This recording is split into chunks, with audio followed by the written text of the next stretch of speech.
usual gang of misfits and dope addicts are here. Thelma in Mill Creek says he's not here. Who's not? Chucky. Well, He's not in Mill Creek? No. Oh. I mean, Ricky Lee Jones is looking for him everywhere. Is he here? I see. Is he here? He doesn't come to Mill Creek anymore, I guess. Why did we play that? I like that song. Because on this day in 1954, American vocalist, musician, songwriter Ricky Lee Jones was born. That song, and it's not Chucky, it's Chuck E. Well, the guy's name was Chuck, middle initial E, and last name Weiss. But they just called him Chucky. Chuck E. Here's an interesting story behind that song, which I never knew, because I never bothered to look it up until just now. Ricky Lee Jones and her lover and fellow songwriter, Tom Waits, really spent a lot of time hanging out with their friend Chuck E. Weiss at the seedy Tropicana Motel in Los Angeles. Eventually, Weiss, affectionately referred to as Chucky, disappeared. Later, Weiss called the apartment where Jones and Waits lived. When Tom Waits took the call, Weiss explained that he was in Denver and that he'd moved there because he'd fallen in love with a cousin there.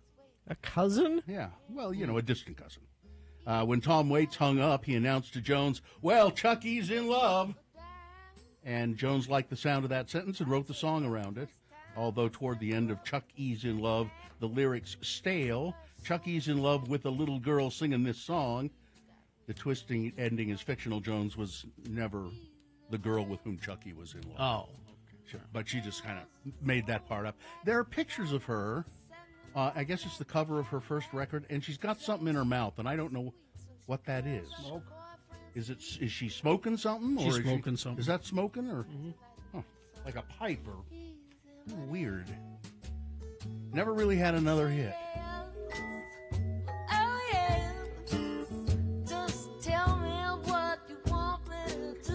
Because the whole evening of this would kind of put you to sleep, wouldn't it? A little bit. I mean, it's depends on your mood, yeah, I guess. Yeah. You know what I think is remarkable, speaking of Tom Waits? What? My younger children, and I guess it's my fault, it's not so remarkable, but both of them just love Tom Waits. Well, yeah, that probably came from you. They can't get enough of him. My youngest wears a Tom Waits T-shirt all the time.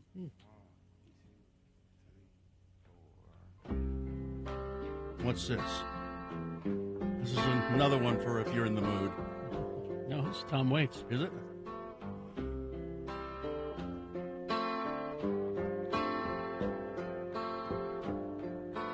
Come on, Tom. Well, I hope that I don't fall in love with you.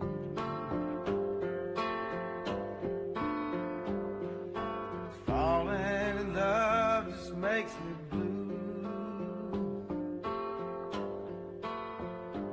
Well, the music plays and you display your heart for me to see. He can just do some lovely songs, can't he? And then he can just do these really gruff. There we go.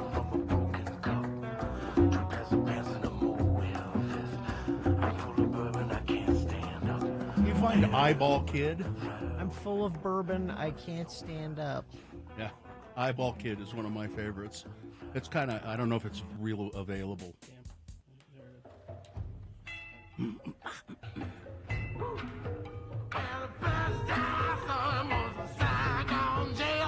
$27 just to go in bed. I say your name will be in lights, and there's no doubt. But you got to have a manager. Is what it's all about.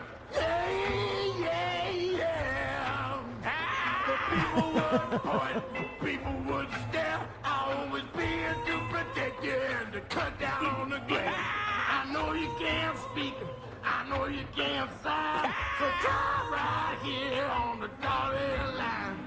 Hell, eyeball kid. It's about a circus sideshow attraction who is just an eyeball. He's a kid who's just an eyeball. How can you tell he's a kid if he's just an eyeball? Because he calls himself the Eyeball Kid. With what, a mouth? He has a I don't know, mouth? Gina, I'm you're too over- damn literal sometimes. I'm overthinking it. You're too literal.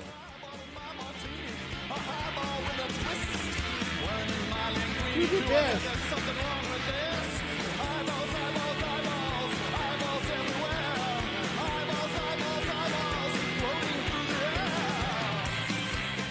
The Dead Kennedys? No, Cramps. Oh.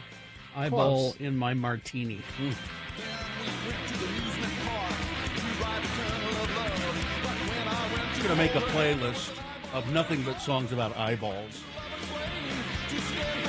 Well, then we'd go to Eyeball Skeleton. Ooh, who's that? Eyeball Skeleton. Oh, The band has a song. Eyeball skeleton, eyeball skeleton, riding down the road on a foggy day. Eyeball skeleton, betcha. riding down the road on a cloudy day. Eyeball skeleton, Chewbacca? I don't think so. Like Chewbacca.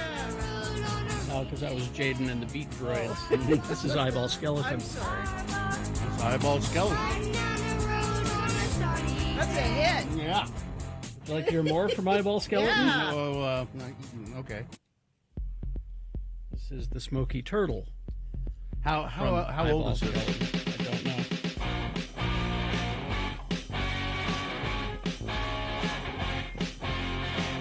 And the guy right here is running all around. His show made a sizzling sound. Someone running to eat eggs on his back. Cause they're hungry for a really good snack. Eyeball Skeleton's better. Smoky turtle. Well, let's see how Spooky Mummy Case goes. Spooky mommy case, a spooky mommy case, a spooky mommy case, a spooky mommy case, a spooky mommy case, a spooky mommy case, a spooky mommy case. Yeah, I'm still Eyeball Skeleton. Well, let's Eyeball see. Skeleton is composed of Bill Brown and his sons, Charlie Brown and J.J. Brown, ages 10 and 8 as of 2005. He's eating fugglers in the skipping the ground. Skipping around till he can't find his ground. Oh, wait, they have a song called The Bouncing Apes. Wait, Mm-hmm. there we go. Let's see how the Bouncing Apes go. It's kind of jungle sounding.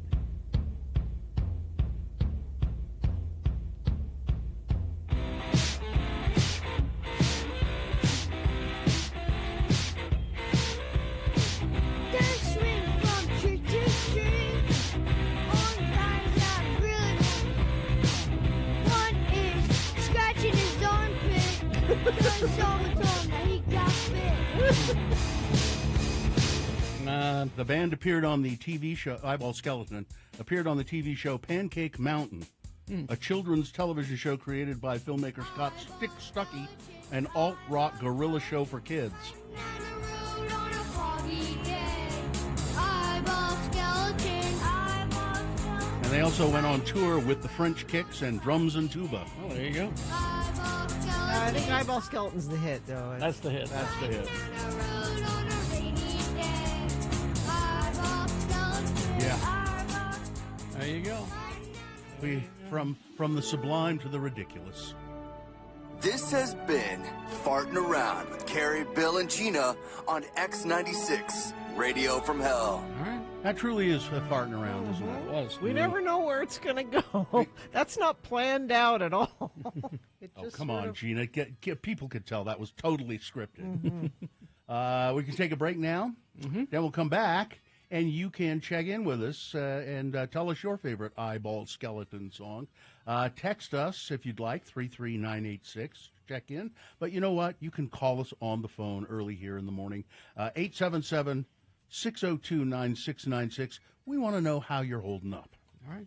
Underdog Fantasy. Well, if you're a sports fan that loves the thrill of competition, you want to win money watching your favorite athletes, Underdog is the place for you with over 5 million happy players in 33 states and $2 billion won.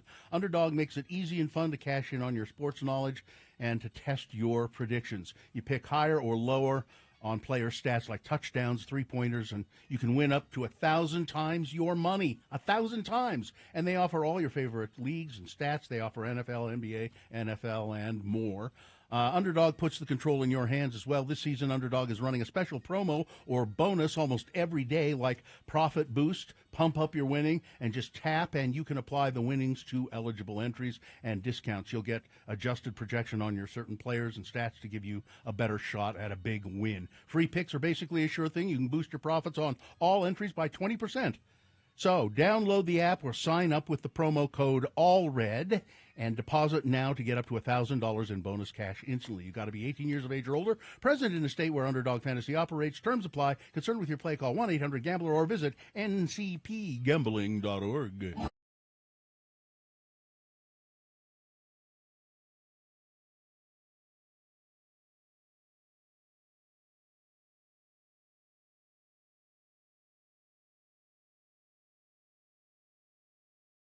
All right, we got a quick 5 minutes with Billy Corgan here. Billy Corgan, good morning. How are you? I'm good, thank you. It's nice to talk to you. I haven't talked to you since 2000. When you were you were here in Salt Lake City. Dress, that's what I remember. And wait, I'm still in a black dress. You were played at a record store, Tom Tom Record in Sandy. You and the band were there, did a couple of numbers for us for the radio station, and it was great. It was just fantastic. I actually remember that because that's some of my friends from Utah were there that day, so I remember that very well. You have friends in Utah because of touring here, or just because you have friends in Utah? Actually, after the band broke up in 2000 and I was starting what became the band Swan, we convened in Salt Lake around 2001. I spent about 6 or 8 weeks in Salt Lake, kind of building what became the Swan band. So, yeah, I spent a lot of time there. Speaking of dresses, by the way, I was just looking at the video. I haven't heard the song yet for Beguiled. Is this part of your? Is it part of the rock opera that you did?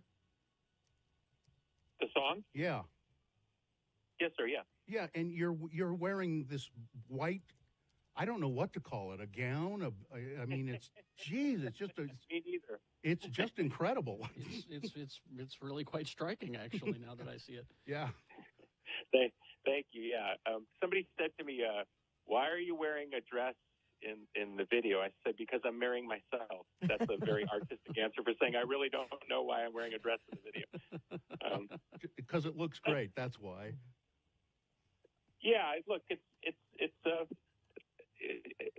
I got into rock and roll and have a good time. Mm-hmm. You know what I mean? I don't mind messing things up and pushing some boundaries. But, I grew up on David Bowie and Ozzy Osbourne. You know what I mean? It's like exactly being a little bit over the coloring lines is kind of part of why we're attracted to this thing, you know. So as long as it's fun, I'm good. Talk a little bit about the rock opera, if you would. Tell us about it, what inspired it, what it's like. Well, about 4 years ago, I kind of came up with this idea of writing a story about a guy who's exiled into space, an artist in some unseen future, where artists of a particular ilk are considered dangerous. So rather than put them in jail or execute them, they're just put in a space where they can kind of comfortably live the rest of their life away. So that's the kind of the setup on the story. And I started working on that about 4 years ago. And it also involves things involving AI and non-human intelligence and things like that. So what's crazy is now that the things come out, it's pretty much on point to what a lot of America is talking about on a daily basis, including like ChatGPT and all that type of stuff. So strangely, it sort of dovetails with all that. And have you staged it? Have you staged it already, all of it or parts of it, or? No, sir. No, we haven't, because it's such an arduous thing. On the record, I sing all 32 or 31 of the songs that have vocals. Live, I think it would be very hard for me to do that. So we've always thought if we ever do stage it, we would use other guests. Mm-hmm. Like, we're friendly with Gerard Way of My Chemical Romance. It would be great if Gerard came on tour with us briefly and sang certain of the songs. And so that's kind of what our hope is. And hopefully the musical itself will gain enough stature with fans that they would want to see us stage it. The show that you're doing here in Salt Lake in August, on the 1st of August at USANA Amphitheater, is The World is a Vampire Tour. Is this more just a straight-ahead Smashing Pumpkins show? Yeah. I mean, we've been out for 5 years since James has come back, and for shows like that, we just try to put our best foot forward. We realize we live in a very complicated time. People have phones, and if you don't give them what they want, they're going to look at their phone. So we've got very used to kind of finding a balance there where we can kind of present where the band is past, present, and future, and it's worked out really, really well. And we're really happy with it because in the 90s, we were very improvisational. We just kind of did whatever we wanted, and certainly made a lot of people mad. But it didn't seem to punish us in the long run. In this world, you have to understand time is such a precious thing. So, yeah, it's. I don't want to say it's greatest hits because we don't really play that type of show. We kind of play what we think is the best material to present, and the fan response over the last 3-4 years has been incredible. So, that's what we're doing. Well, that's good stuff. Yeah, Carrie. The three of us have been lucky enough to be playing your music since the first album, and it just keeps getting better and more interesting, and this is going to be a great show. I think there are just still a few tickets left for this show. If people want to, thank you so much. That's very kind. Yeah, and the reception I'm sure has been just great all through this tour. People love Smashing Pumpkins and Billy Corgan. Thanks. I know we're out of time, and thanks for talking with us for a second. And best of luck, and we'll see you in August. Thank you. Awesome. Thank you. All right.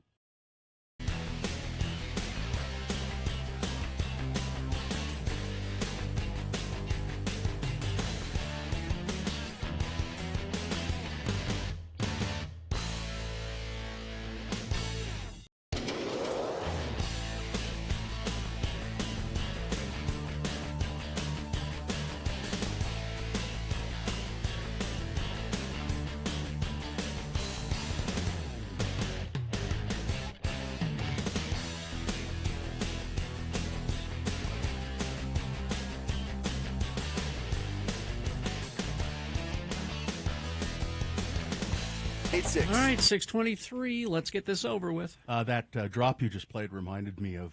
I just rewatched the Jordan Peele movie Nope. Mm-hmm. When there's all that stuff with that chimpanzee wreaking havoc on a television set. Yep. Pretty scary. All right, we'll go to your check-ins here in just a second, but we have to officially begin the Radio from Hell broadcast, and we do that first by having a sponsor. The U.S. women's national team returning to the ice Friday, November 8th at the Maverick Center. Get tickets now and watch as they face off against Canada. Go to maverickcenter.com to get your tickets. Should make it clear that that's hockey. Yeah. Yeah, women's hockey. The moon is 42.6% of full, a waxing crescent moon. It'll rise today at 1:35 p.m., today being Friday. It's the 8th day of November in the year of our Lord Jesus Christ 2024. It's Cook Something Bold and Pungent Day. Bold and pungent. And I don't know. So like a curry? Yeah, probably. But you know what it made me think of is that my grandmother occasionally would cook kidneys for my grandfather liked organ meat. And you know how when you cook kidneys, you boil them. And you know what that smells like? Pee. Pee. Makes the whole house smell like pee. You're going to eat that? You betcha. It's National Cappuccino Day. Oh, okay. Harvey Wallbanger Day, a drink that was very popular when I was in graduate school. Every Monday night was Harvey Wallbanger night at the corner room. I'll have to ask Jimmy about that. Yeah. It's National Dunce Day, which commemorates the death of anniversary of the Scottish philosopher John Duns Scotus. Mr. John Duns Scotus, the philosopher, believed that if you wore a conical pointed hat, you would gain knowledge. Knowledge would immediately congregate at the point of the hat and then flow into your brain. And that's what the dunce cap. How'd that work out for him? Not so well. And it's also World Pianist Day. Let me say it differently. It's World Piano Player Day. How about Yes, thank you. Because when you say World Pianist Day, it's Excuse me? yeah. People are taken aback for a moment. Yeah, a little bit. This is the Radio from Hell show, starring the Lords of Morning Radio. There's Kerry Jackson right there. I'm pianist Bill Allred. Over there, Gina Barberry. She knows how to tickle the ivories. You bet. Katie for short is our fine producer. She's in there in the producer's booth behind me, and I think Dawson is here today. Is our camera not working, Katie? What? Which camera? What? No, I'm just on x96.com/live, and it's Doesn't seem to be working. mine doesn't seem to be working. Well, we'll see. Maybe that's just me. All right. Hi, Vax. There we go. There he is. All right. All right, let's begin check-ins. Mike in Nashville. Mike, how are you holding up, Mike? I'm doing all right. I'm doing all right. I can confirm that the video's working, so Okay. I can see it. Okay, good. So I'm talking sports this morning. All right. I got my So, see. So Gina, you can you see know- what I'm wearing, Yep. Mike. Can you see? Yeah. I've got my youth stuff on too. So I've got all my superstitious stuff going today. Got my flag out on the porch. Got all my gear on, and so we're really pulling for tomorrow night. I'm wearing my my University of Utah, my Utes Spanx. I'm wearing. They're on the inside. Yeah, you can't see them. Well, that's good. It's closer to your heart, right? That's where you keep the youth. Next to your It's not. so. It's not closer to my heart. No. You know, Mike, I read yesterday that Urban Meyer. He used to be the coach here, Yep. He says. and he's not really a very nice guy. No, I mean, let's set that aside for a moment. He knows football. Mm-hmm. He said, "Do not count the Utes out." He said, "I think they will at least cover the spread and quite possibly win this game." You know, Gina, I didn't count the Jazz out last night either. You should have. I know, because they lost. I remain hopeful. Well, good luck to both of you and Mike. Will you watch the game, Mike? Mike? Oh, did we lose Mike? Town, watching the Utah Hockey Club play the Nashville Predators. Oh, fun. Okay. Yeah. So There you go. yes, I'll be there wearing my Utes hat and my Predators jersey. So I'll be kind of both there. We'll look for you in the crowd. All right. Right. Thanks, Mike. Thanks, All Mike. right, Utah by 5, to quote Todd's Magic 8 Ball, no doubt about it. No doubt All right. about it. Thank you See very you much. later. Well, let's see. 877-602-9696 if you'd like to call in, like Mike from Nashville. Mixer driver Shane checking in. Stay care. We will get through this. Sketchy Blake of Ogden. Let's see. Zane of Dallas checking in. Got a hold of my travel agent. She resigned, moved to Iceland, and is now collecting urine over there for drug testing. Yeah. Thank you for your morning music school. I'm not sure how useful it is, but I loved it. Oh, we don't need it to be useful. No. Yeah. As a matter of fact, I'm disappointed when it is useful. Mishak of Erta checking in. I'm going to take my eyeball skeleton to get a drink with Jimmy so I can soothe my soul after this crappy week. Sleepy Elijah checking in. At this point, all hail Hypnotoad. Pittsburgh listener Mauricio Paez checking in. Early quit for me today, for which I completely forgot about after a weird week. Short-term memory loss is the benefits. Ron the Carpenter making wooden hearts. Oh, I saw a picture. Ron sent me a picture of those. He polishes them up. They're really pretty. He said he had one sitting in a Radio from Hell coffee mug. Oh, nice. April of American Fork. I don't always wake up at 6 a.m., but when I do, I listen to X96. Good morning, April. Hey, April. Louise of Harrisburg, PA, checking in. Tristan from the most west of Jordan's checking in, hanging in there. Chelsea in St. George, driving to work, feeling relieved. Relieved. A very long week is coming to an end. Thanks for easing the pain and fear. I'm still losing sleep for my daughters. Yeah. You know what I did yesterday? What was that? I bought Plan B. Good idea. Just to tuck away in the medicine cabinet, just to have, not for me, Just in but case. in case anybody I know, and that's an issue, sometime I will have it. Yep. Let's see. Oh, our Infinity member, Right Wing Wade. Good morning, Wade. He says, accident northbound I-15, 35th south, off the shoulder. Traffic slower in the area. Otherwise, all is well. We also have a crash North Temple, 22nd West. Emergency crews are blocking lanes both eastbound and westbound. Doesn't look like the tracks lines are affected there. And whatever you're seeing on the roads, wherever you may be, you're all part of the Infinity team. Let us know what's happening out there. 33986. I think it's good that you did that, Gina. Bought Plan B, and I've been taking precautions as well. I've started memorizing Project 2025. Yeah. Memorizing every Memorizing point it, of it. huh? So you can see what's Yeah. coming your way. Yeah, so I know exactly How what will to you do. sleep with that? All right, so we're going to take a break, play a song. After that song, we've got big boy news. And Frank Christ Presents. Coming up at 7 o'clock, Sean Means will be here to review the movies, including The Heretic. Oh, yay. So he's seen it. Yep. He'll tell us all about it. Coming up.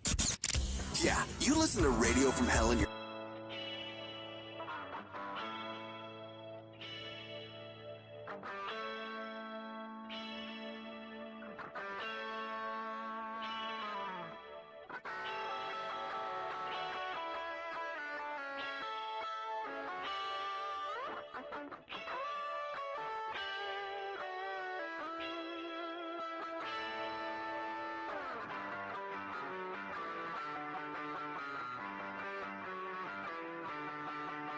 So I had a grilled cheese sandwich last night, and I made it, you know. And What kind of cheese did you use? It's the what do we call it? Confetti cheese, but it's the mixture of cheddar and what's the other one in there? But you know, it comes It's in big shredded? blocks. You use shredded No, cheese? I slice it. Sometimes Oh. I shred it to use it, but it's I'm sorry. Right.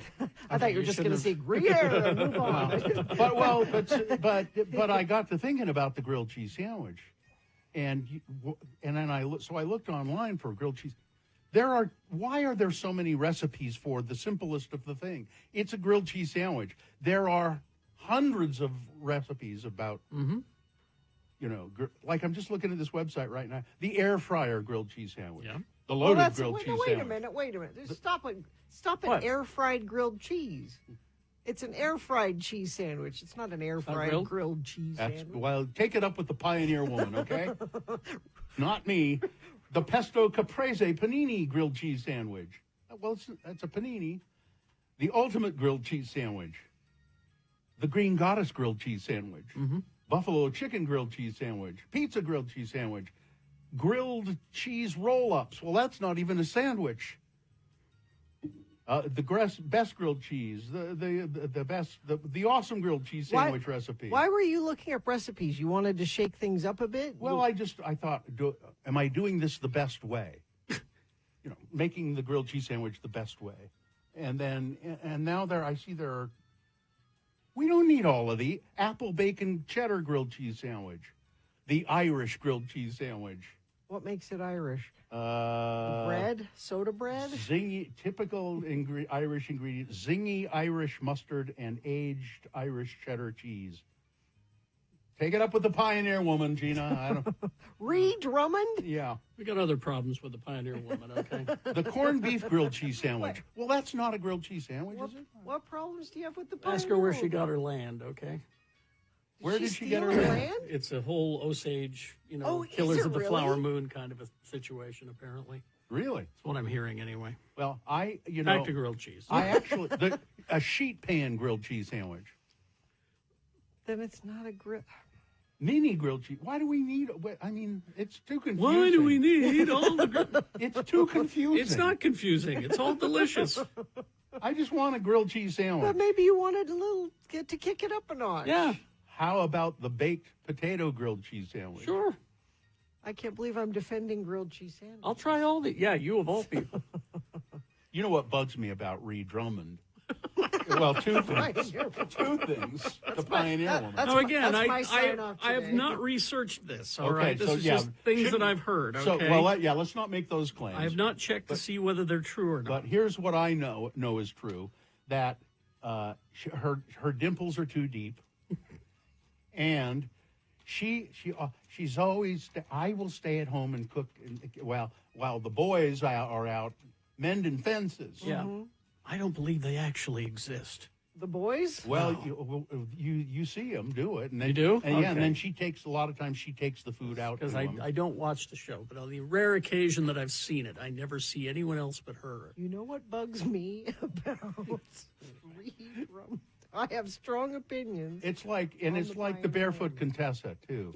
That bugs me about her. She's always at home.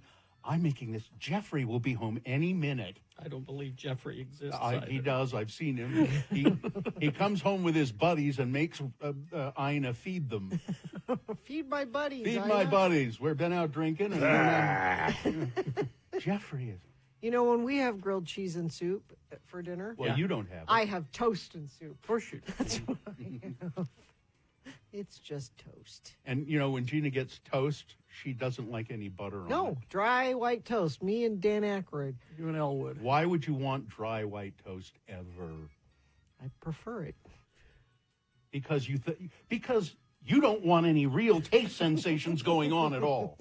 If you can complicate matters. If you can prevent things from having any taste at all, you want to be eating just cardboard and styrofoam. You know why I would eat buttered toast if I could be guaranteed an even melted butter. Like, I don't want to bite into any creamy butter. I want it evenly melted. I'm writing that down. I don't want to bite into any creamy butter. If I can be guaranteed an even distribution of melted butter on the toast. You're complaining about too many choices. She's complaining about. The reason I brought it overwhelms me. It makes me feel inadequate. That's the problem. That's what it is. You're Yeah, because these are all delicious. Yeah, they look great, but I'm overwhelmed. Now what do? I just a humble grilled cheese sandwich. Toss a coin. You need fewer options, is what you're saying. If they'd given you 3 grilled cheese, here are 3 grilled cheese recipes, that would be, okay, I'll pick one of these 3. It says 21 best grilled cheese sandwiches, and then you get to the bottom of the list, and it says, want more from the Pioneer Woman? Because she'll give it to you. Those are all Pioneer Woman grilled cheese recipes. All of those come from one. Clearly she's part of the problem. Mm-hmm. Yeah, those were all from her website. And, you know, I actually like some of her recipes. And I use them, but she's kind of bugs. Reed Drummond kind of bugs. Let's see. Lance from Vineyard. Here's your basic grilled cheese. This is all you need. Butter, Grandma Sycamore's white bread, Kraft American slices, and a pickle. You know what I made my grilled cheese on? I got kind of bougie about it. I had a brioche hamburger roll, so I made my grilled cheese now sandwich part of the problem. On a. Tell Gina they have spray butter. Yeah, that's true. So you could. Is it butter though? Yeah, it is. Or No, I think it is. How could it be? Sue's been doing research on food. Yeah. She found out what these non-butter things are. It's just chemicals? It's chemicals. Yeah. It's all chemicals. Butter-flavored chemicals? Yeah. Let me look. Here it says spray butter for making grilled cheese sandwiches. That ain't butter. I can't believe it's not butter, but it's not. Our house, it's real butter, vitamin D milk, none of this stuff. Are you salted butter or unsalted butter? We have both. Just in case? Yeah, we do too. Yes. Okay. Unsalted for baking. But I use a lot of times instead of butter, I use mayonnaise. Yes. Because that makes the bread really crispy. But I didn't. I just used butter last time, and I used kind of too much butter. It was like sort of dripping off the sandwich, and it was a little too. The words "too much butter" are not allowed in my house. I know. Right? There's no such thing. There's no such thing as too much butter. The Philly cheesesteak grilled cheese sandwich? That's just a Philly cheesesteak then. It's too confusing. But you grilled the bread, and it's a panini. Radio from Hell would like to apologize for the political nature of this previous discussion. The show is so political. You liberals and your woke grilled cheese.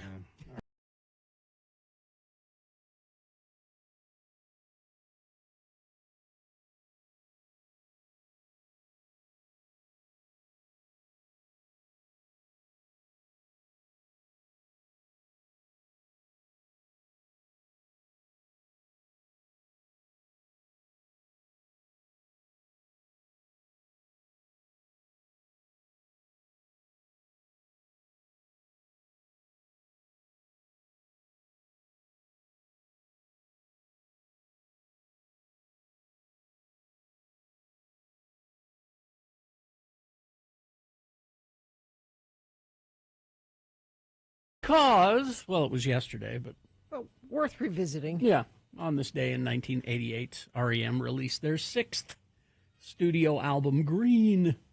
And as you pointed out yesterday, album was orange. It was always very Confusing. Yeah. But anyway, so there you go. Big boy news and opinion window now. Then right after that, it's Frank Christ Presents. They're fine. They're just fine. The Dead Celebrity Game. We will give you a list of 4 celebrity names. 3 of those celebrities are just fine. One of them dead. Pick the dead one correctly. You'll win. Tickets to the U.S. women's national hockey team returning to the ice tonight at the Mavericks Center, and we'll put those inside a Radio from Hell coffee mug. How about? Okay, so you get those hockey tickets and a mug. 877-602-9696. Line up when you feel like it. The sooner the better, honestly. But play Frank Christ Presents, and you will win. I didn't even say that you had to win when you play Frank Christ. You're going to you'll get the prize. Yeah.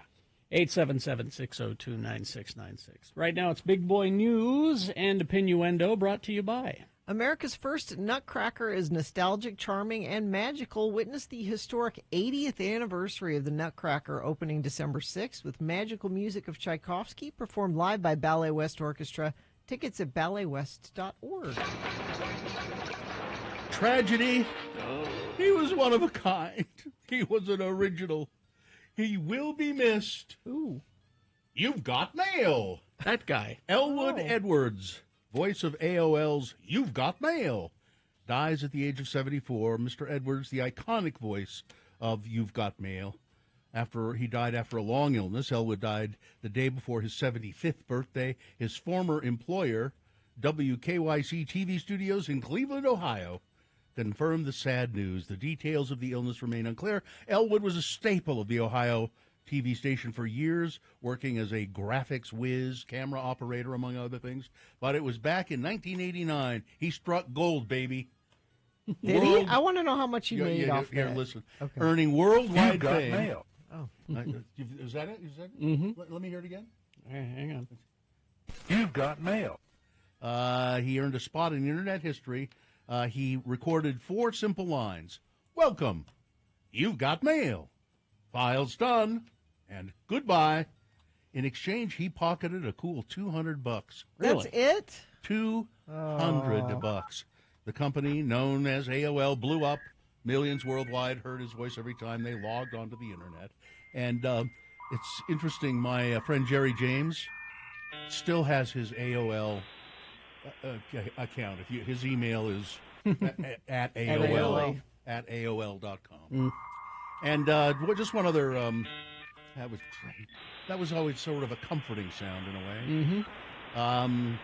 And then just a kind of another side note, celebrity note, Valerie Bertinelli. Yes. She says she hasn't read Alex Van Halen, her son's. No, that's her brother-in-law. Her brother-in-law, that's right.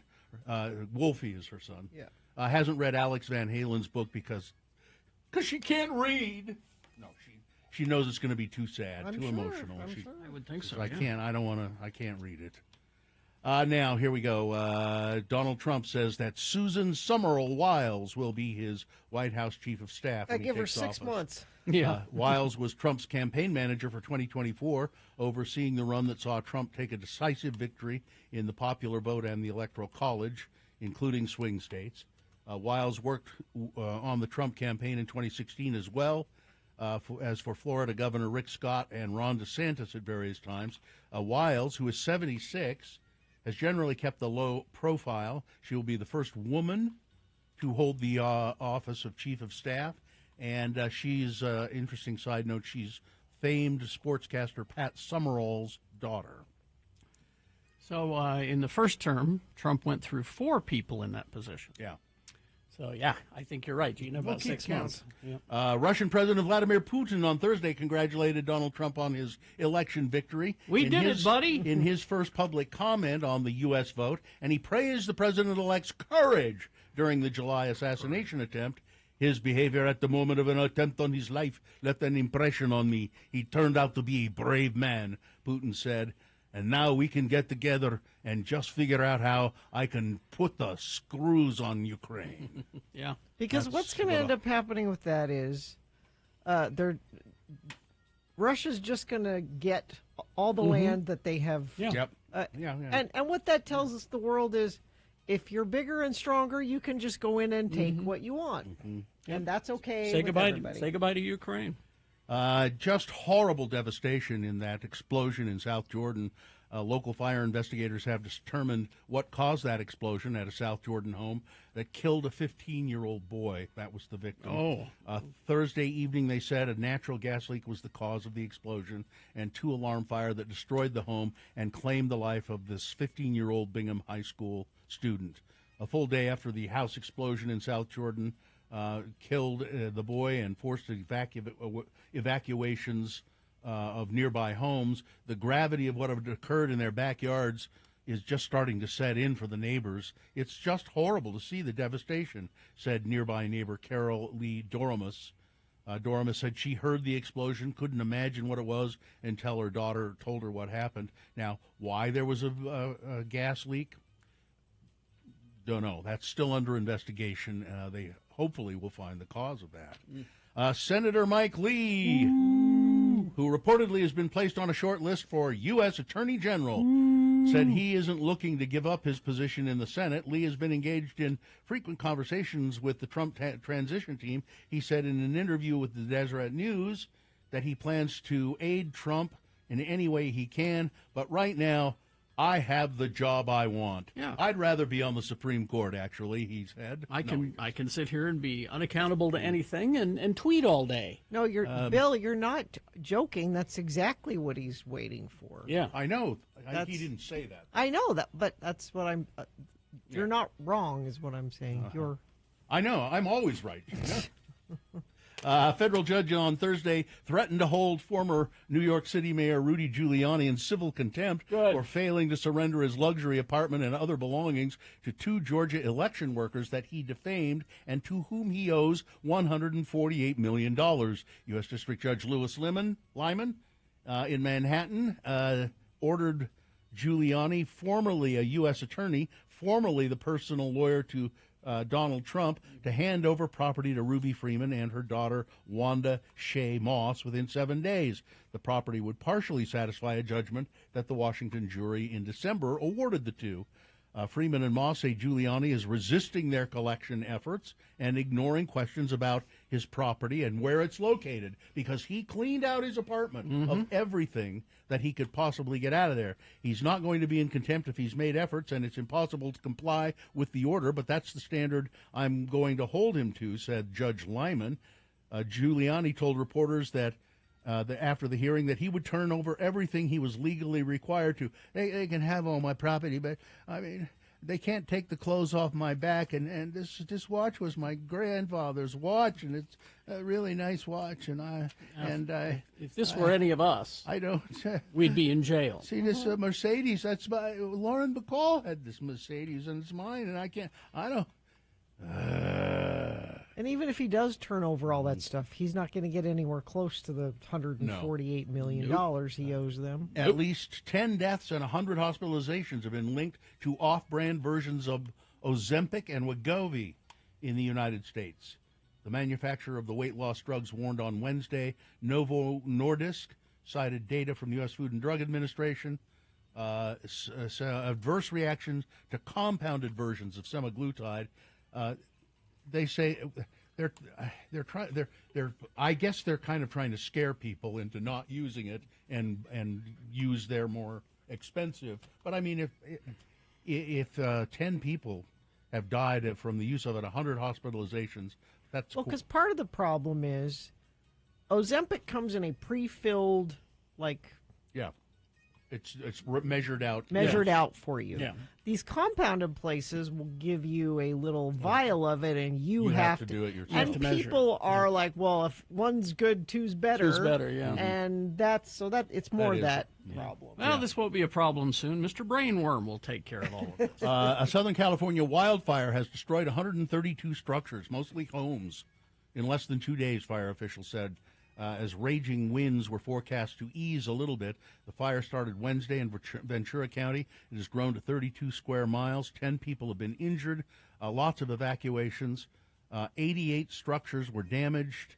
Some 10,000 people are under evacuation orders because of these fires. More than 40 monkeys are on the loose. And by God bless them, keep them, because you know what where they were going. They were they're going to be experimented on. Mm-hmm. I've seen this movie. The Yemassee Police Department said 43. This is in South Carolina. Yemassee said 43 rhesus macaques primates escaped the Alpha Genesis facility. Police said traps have been set up in the surrounding area to help capture the monkeys safely. They're using thermal imaging cameras to try and locate them. Law enforcement warned residents to ensure that their homes are closed up, but he said there's no health risks. You're going to get that rage virus if you're not careful. The monkeys hadn't yet been experimented on, so they hadn't had time to inject them with anything. Yemassee police said they're working with the wildlife officials. That's what they're telling us, is that they weren't experimenting. They don't want to scare you. And speaking of on the loose, and this is the final story, a small herd of domestic llamas was spotted taking an evening stroll on the train tracks in Provo on Thursday. Good for them. The woolen creatures, it says here, escaped from their owner. They were going to be experimented on, these llamas. The rage virus. Llamas. Several emergency responders were dispatched to round up the 5 llamas after transit officials received reports of animals wandering the Union Pacific line. The llama search did not delay train service. Whether the llamas have been caught was unknown as of 10 p.m. last night. How the llamas escaped and where they escaped from, I think they're going to join up with the monkeys. I was going to say maybe it was the Krishna Temple people. They got a bunch of llamas there in Spanish Fork. Yeah, they keep llamas. All right. Sports weather traffic, excuse me. Sad sports story, sports tragedy. ESPN analyst Kirk Herbstreit's beloved dog Ben has died after a battle with cancer. Now, Ben, Carrie looked confused. Kirk Herbstreit is an analyst who has anxiety problems. All right. And has to travel a lot doing his, ESPN gig and go to games where there's lots of people and loud noises and stuff. He had an emotional support animal, a golden retriever named Ben. And Ben would everybody loved Ben. Everyone expected Ben to be there. He was in the booth with them. He'd be down on the field with them. Very sad that he died. Ain't no place for weaklings in Trump's America. No. So, jeez. Let's see. Weaklings of the Utah Jazz. They had the same record as the Bucks, and the Bucks beat them 123-100. They're terrible. Utah Hockey Club. Damon Lillard had a great game though. For the Bucks. But he's not us. We could have had him. He used to be us. Utah Hockey Club 4-2 over the St. Louis Blues. 877-602-9696. We need a contestant to play Frank Christ Presents. They're fine. They're just fine. The Dead Celebrity Game. What's the prize? You can go see a women's national hockey team tonight, play Canada, and get a Radio from Hell mug. 877-602-9696. All right, go ahead. Football. The footballs. It's a late game tomorrow, 8:15 for the Holy War Utes and BYU. Let's see who else has a game tomorrow. Weber State plays Idaho State. That is a home game, and Utah State is on the road at Washington State. We'll talk more about the Holy War coming up. Let's see, weather. It's cold, 30 right now, going to get up to 48, so very, very similar to yesterday. Tomorrow, slightly warmer, but still really cold. The game's going to be really cold because it's later. 52 for a high tomorrow, 56 Sunday, 61 on Veterans Day. So we go back up into the 60s for the first part of the week. Traffic we have, let's refresh this, see, because most of the stuff I was seeing was from about an hour ago. Let me see if anything new has happened. We still have that issue. I-15 northbound at about 58 south, it looks like. And whatever you're seeing on the roads, you can text us, 33986. Business owners, do you owe $15,000 or more on employment taxes and don't know what to do? McClure & Stewart, your local trusted tax attorneys. Go to McClureandStewart.com today. Frank Christ, the celebrity, the reaper of celebrity souls, the grim reaper of celebrity souls. A celebrity in his own right in certain ways. Am I? Yes, you are. At least to us. Well, I know Carrie has a coffee mug with my likeness on it. Frank is here to play the game we call Frank Chris Presents. They're fine. They're just fine. Frank loves celebrities. Oh. And so it's very difficult for him to go. They're such precious, precious celebrities. And it's hard for you to go collect them and take them to the distribution center when they die. No, because I love them so much. Do you take like the AOL guy? Is he a big enough celebrity for you, or is that somebody like? Oh, I didn't get that one. I didn't get that notice. Oh, so somebody else must have taken him. Is that computer Reaper? Tim Apple. Chris. Tim Apple Chris. Apple Chris. You've got death. So Frank joins us to play the game. Frank Chris Presents. They're fine. They're just fine. He's given me this list, and do we have someone who'd like to play? Marianne is here. Marianne, how are you? I'm fine. I'm just fine. Oh, that's nice to hear, That's Marianne. Great, Marianne. Marianne, Frank has given me a list of actors. Because it's World Piano Player Day. Thank you for clarifying. Be careful there. And he's given me a list of actors who are in movies about piano playing. Okay, so these are actors in movies about piano playing. You identify the dead actor, you will win that prize and go see some women's hockey action. Here we go. Fabulous. All right. Yeah. Number 1, F. Murray Abraham made his Broadway debut in the play The Man in the Glass Booth. He won acting awards for his roles in Chekhov and Shakespeare on the stage. He's appeared in dozens of films, such as All the President's Men, Scarface, Last Action Hero, and one of Frank's favorites, Star Trek Insurrection. Oh, yeah. It's easily the worst of them all, but I love it. He also won awards for various TV projects.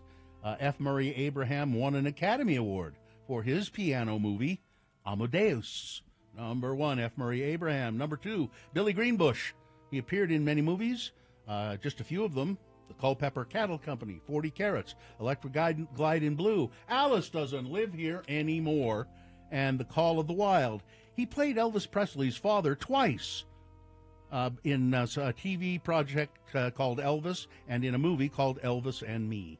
His piano movie, Jack Nicholson stars as a piano prodigy in 5 Easy Pieces. Number 2, Billy Greenbush. Number 3, Lee Remick. She was nominated for the Academy Award for Best Actress for the film Days of Wine and Roses. Oh, it's so sad. And was nominated for the Tony Award for Best Actress for her role in Wait Until Dark. Other notable film roles include Anatomy of a Murder, Wild River, and No Way to Treat a Lady. Rod Steiger camping it up. Her piano movie is The Competition. Lee Remick is number 3. And finally on this list, the lovely Paula Prentice. Best known for her film roles in Where the Boys Are, Man's Favorite Sport, What's New, Pussycat, and The Stepford Wives. She was in a TV sitcom called He and She with her husband, Dick Benjamin. Her piano movie, The World of Henry Orient. Peter Sellers playing a classical pianist named Henry Orient. So there you go. That's Paula Prentice. Which one is dead? Is it the first one? No, it's not F. Murray Abraham. No, he's fine. He's just fine. He's still farting up a storm somewhere. He had the reputation. Oh, no. That was his role in White Lotus. He kept farting at the dinner table. That's right. No, I'll give you another chance, though, Marianne. Listen carefully now. Was it Billy Greenbush, Lee Remick, or Paula Prentice? I think it was Lee Remick. It was Lee Remick. Lee Remick, she died actually quite a while ago, 1991. She was only 55 years old when she died. Too soon. Yes, too soon. She was a lovely person, great actress. So, Marianne, congratulations. You're going to go see Women on the Ice with Sticks, okay? Sounds great. All right. Thank you. Hang on. Thank you. Katie will tell you how to get your tickets. Hang on. Well, I've got to go check on some people today. Bonnie rates 75. But she's fine. You know, Paula Prentice has a sister. I don't know if they're twins, but they look almost exactly alike. Anne Prentice. Anne Prentice? Yeah, I should check. She was also in movies and stuff. The Remix Anne Prentice? Anne Prentice and Paula Prentice. All right. I'm going to go check on Leif Garrett, Gina. 63. Yeah, check on him. Yeah, he needs some help. Goodbye, everybody. Goodbye. Expect heavy delays eastbound SR 73, turning left on Mountain View Corridor. Only one turn lane is open. Please allow extra time or consider alternate routes. This intersection remains under construction through mid-December. Also crashed northbound I-15 41st South. If you're seeing anything on the roads, like our friend in Harrisburg, PA, traffic tip, heavy traffic near Market Street Road and Union Deposit Road in Harrisburg, PA. You can give us traffic from wherever. I don't care. I'll read it. 33986. All right, KXRK Provo. We'll take a break. We'll be back after these messages. Sean Means here to review movies, including The Heretic. Stand by. X96 plays.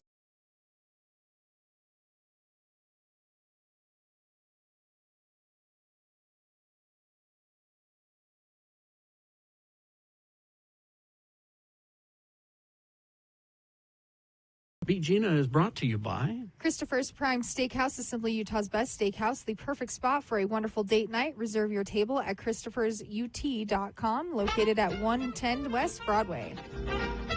It's time for a new episode of the game show Beat Gina. Today, it's Beat Katie. Yep. Don't worry, it doesn't take long. I'm your announcer, Johnny. I'll pitch any product for the right price, hola. And today, I'd like to offer a bit of advice to the young ladies in the audience. Oh? Or maybe you already know about the tender trap. Oh. French girls are born knowing about it. Swedish girls learn it at their mother's knee. And American girls are quick studies. You know about how a boy chases a girl until she catches him? That's the tender trap.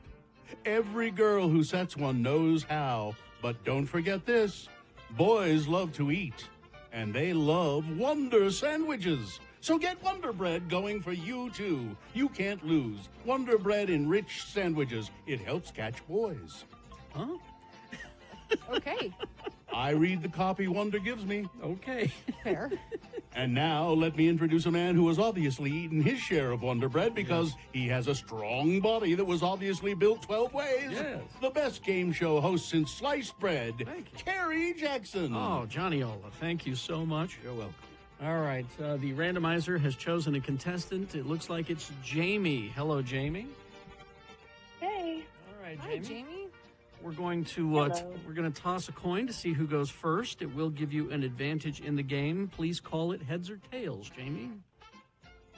Let's go tails. Coin toss app says tails, which means Oh. Jamie goes first. You are closer to getting those Switchfoot tickets when they're going to be here November 4th at the complex. All right, now Nice. if Katie manages to claw her way up from behind and beat you Yeah. at this game, what are you prepared to do in her name, Jamie? I will do a donation to the Road Home. Nice. Lovely. All right. It's potpourri all this week because I have so many leftover questions. So these are leftover from weeks past. It looks like we got a couple of Back to the Future trivia questions left over. So Back to the Future trivia for a couple of them here. Jamie goes first. Jamie, these first two are pretty easy. I'll tell you that right now. Jamie, first question is...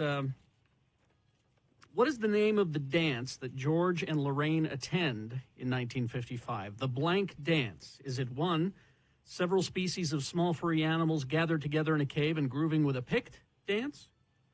Is it 2, the Enchantment Under the Sea dance? Is it 3, the Hoosier Hot Shots dance? Or 4, the A Long Time Ago in a Galaxy Far, Far Away dance? I don't know this one. 3. The Hoosier Hot Shots dance? No. Sorry, Jamie. Terribly sorry, Jamie. Can you repeat the answers for me, Carrie? The answers are, what is the name of the dance? Is it the several species of small furry animals gathered together in a cave and grooving with a picked dance? The Enchantment Under the Sea dance? The Hoosiers Hot Shots dance? Or the A Long Time Ago in a Galaxy Far, Far Away dance? B, the Under the Sea. Enchantment Under the Sea. Yes. 1-0, and Katie controls the question. My husband would be mad at me if I got that wrong. This is not looking good. Katie? Yes. Also a Back to the Future trivia question. Okay. How fast did they need to travel to trigger the time travel? How fast did they need to go to trigger time travel? I got it. Is it 1, calculate an exact slingshot orbit around the sun while speeding at close to warp factor 10? Is it 2, 119.4 miles per second? Is it number 3, 88 miles per hour? Or 4, Mach 33? It would be number 3.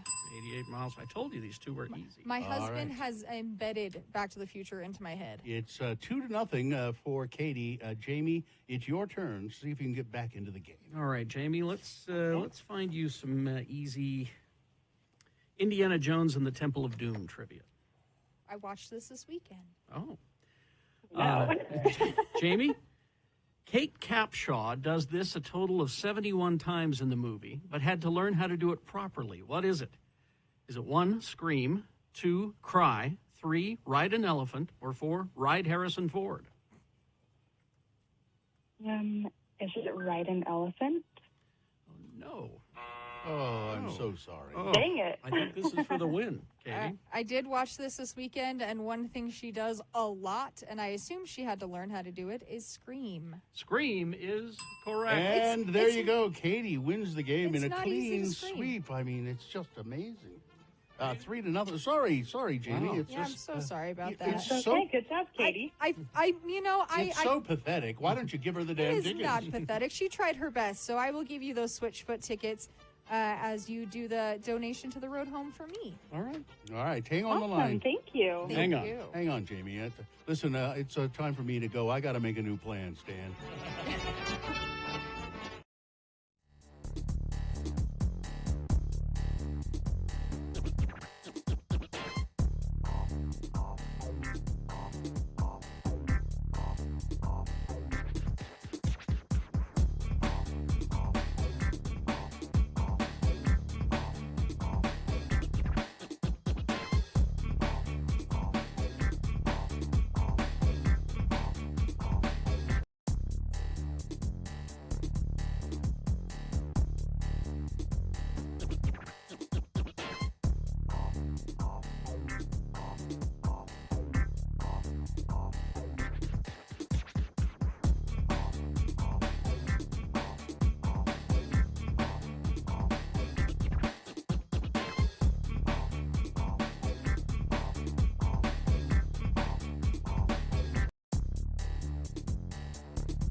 '96. Louise in Layton is interested in hearing about The Heretic, so let's get on with it. All right. Is this sponsored? Brought to you by Salt Lake Film Society. This week's screening at Broadway Center Cinemas, Thelma and Louise from 1991 and Wizard of Oz this weekend. Get tickets and showtimes at slfstix.org. Thank you. Well, he's here in the studio. The ink-stained wretch that is Sean Patrick Means. He's a reporter and editor at the Salt Lake Tribune, and he's also a film critic. You can read, the Salt Lake Tribune is sltrib.com, and reviews and other marginalia at moviecricket.net. Good morning, Mr. Means. Good morning. Let's get right to him. All right, we will start, before we get to Heretic, we have Memoir of a Snail. This is animated, but it's rated R, so it's not for kids. Oh. This is about a woman telling a story of her life. Grace, she's a twin. Their mother dies in childbirth, and when their father dies later, they're sent to different foster homes on opposite sides of Australia. Grace has an obsession with snails, both real ones and knickknacks of them, and they start to overwhelm her life, but they become her protection from the outside world. Oh, So- okay. And there's a lot more going on than that. There's whole life in here. It's really told beautifully. It's really moving as Grace begins to figure out how to come out of her shell. Great voice cast. Grace is voiced by Sarah Snook from Succession. Yeah. This is really beautiful, heartbreaking. You're going to cry. Memoir of a Snail, 3.5 stars, and it's at the Broadway. All right. Best Christmas pageant ever. Yes. We're going to have two movies here about religion, but very different. Right away, the title has given me diabetes. Yes. This is a much beloved short story about a town whose church does a big Christmas pageant every year. And this year there's a new director in charge, Grace, played by Judy Greer. Oh, I like Judy. Who we like a lot. She's trying to make it work without too much chaos and without ruffling too many feathers from all the moms who are like, this is a sacred thing and we must make it perfect. Then the Herdmans come in, and the Herdmans are the most unruly kids in town, all 6 of them. They're bullies, they steal, they're just horrible kids. Okay. But they heard there was food at the rehearsal, so they want to get All in. you need, yeah. And the other moms are all very snooty about having the Herdmans there. And the Herdmans don't know about the story of baby Jesus, so they start digging into it and learn about it and get really worked up about it. And Grace decides to sort of ride with that, and realizing that the Herdman kids need this, and as she says, Jesus was born for the Herdmans as much as anybody else. There you go. And it's very so. As they get to learning about the story of the Nativity, it reminds me very much of the emotion. Is the same emotion you get when Linus says that's what Christmas is all about, Charlie Brown. Oh, okay. It's like that level of It's very warm. It's very heartfelt. It's also got some good funny bits. Yeah. Again, you're going to cry. Best Christmas pageant ever, 3.5 stars. Okay, Yep. so Heretic. Let's get Heretic. to it. I feel like I've been talking about this movie for months. I know, right? Yeah. That's because people have been talking about it for months. Well, you got to interview. I got to interview Sophie Thatcher and Chloe East, the two young actresses who play the sister missionaries in the movie. I also interviewed the directors, Scott Beck and Brian Woods. They did A Quiet Place. They wrote A Quiet Place. Okay. And so they wrote and directed this. You have Sister Paxton, Sister Barnes, missionaries for the Church of Jesus Christ of Latter-day Saints. You know, the Mormons. You know that. We don't say that word anymore. Come on. I do. In Colorado, they're ringing. I'm a heretic. They go. They're doing their stuff. They're walking their bicycles and so on. And they ring doorbell. They ring one doorbell, and this friendly man with a British accent answers, and that's Mr. Reed, played by Hugh Grant. This is supposed to be Colorado, is that right? Boulder, Colorado, vaguely. I think they filmed it in Canada, but whatever. They're excited. They're excited to get a prospect, and he says, "Come on in." And they say, it's against the rules. We can't go in unless there's a woman present. And he says, "Well, yeah, my wife's inside. You can smell the pie she's baking."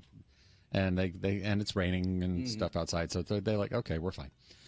And once they get inside, they quickly realize that Mr. Reed, first off, is more knowledgeable about the Latter-day Saint faith than the missionaries are. He's got his own copy of the Book of Mormon, and it's got all the post-it notes in it and everything. And then things get more sinister. The missionaries realize that the front door that they came through is locked, and they can't get out. He says they can get out the back way, but they have to follow his test of faith.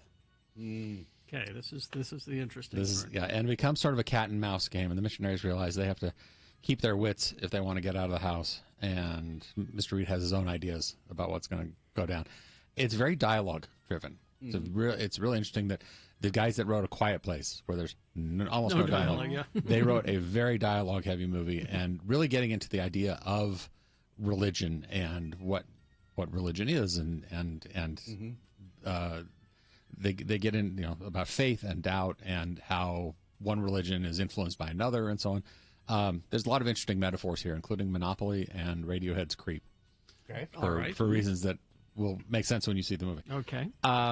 This is a very smart movie. It really takes the audience seriously, and the audience gets rewarded for taking it seriously. More suspenseful than horror? It is more I would place it as more of a psychological thriller than a straight horror movie.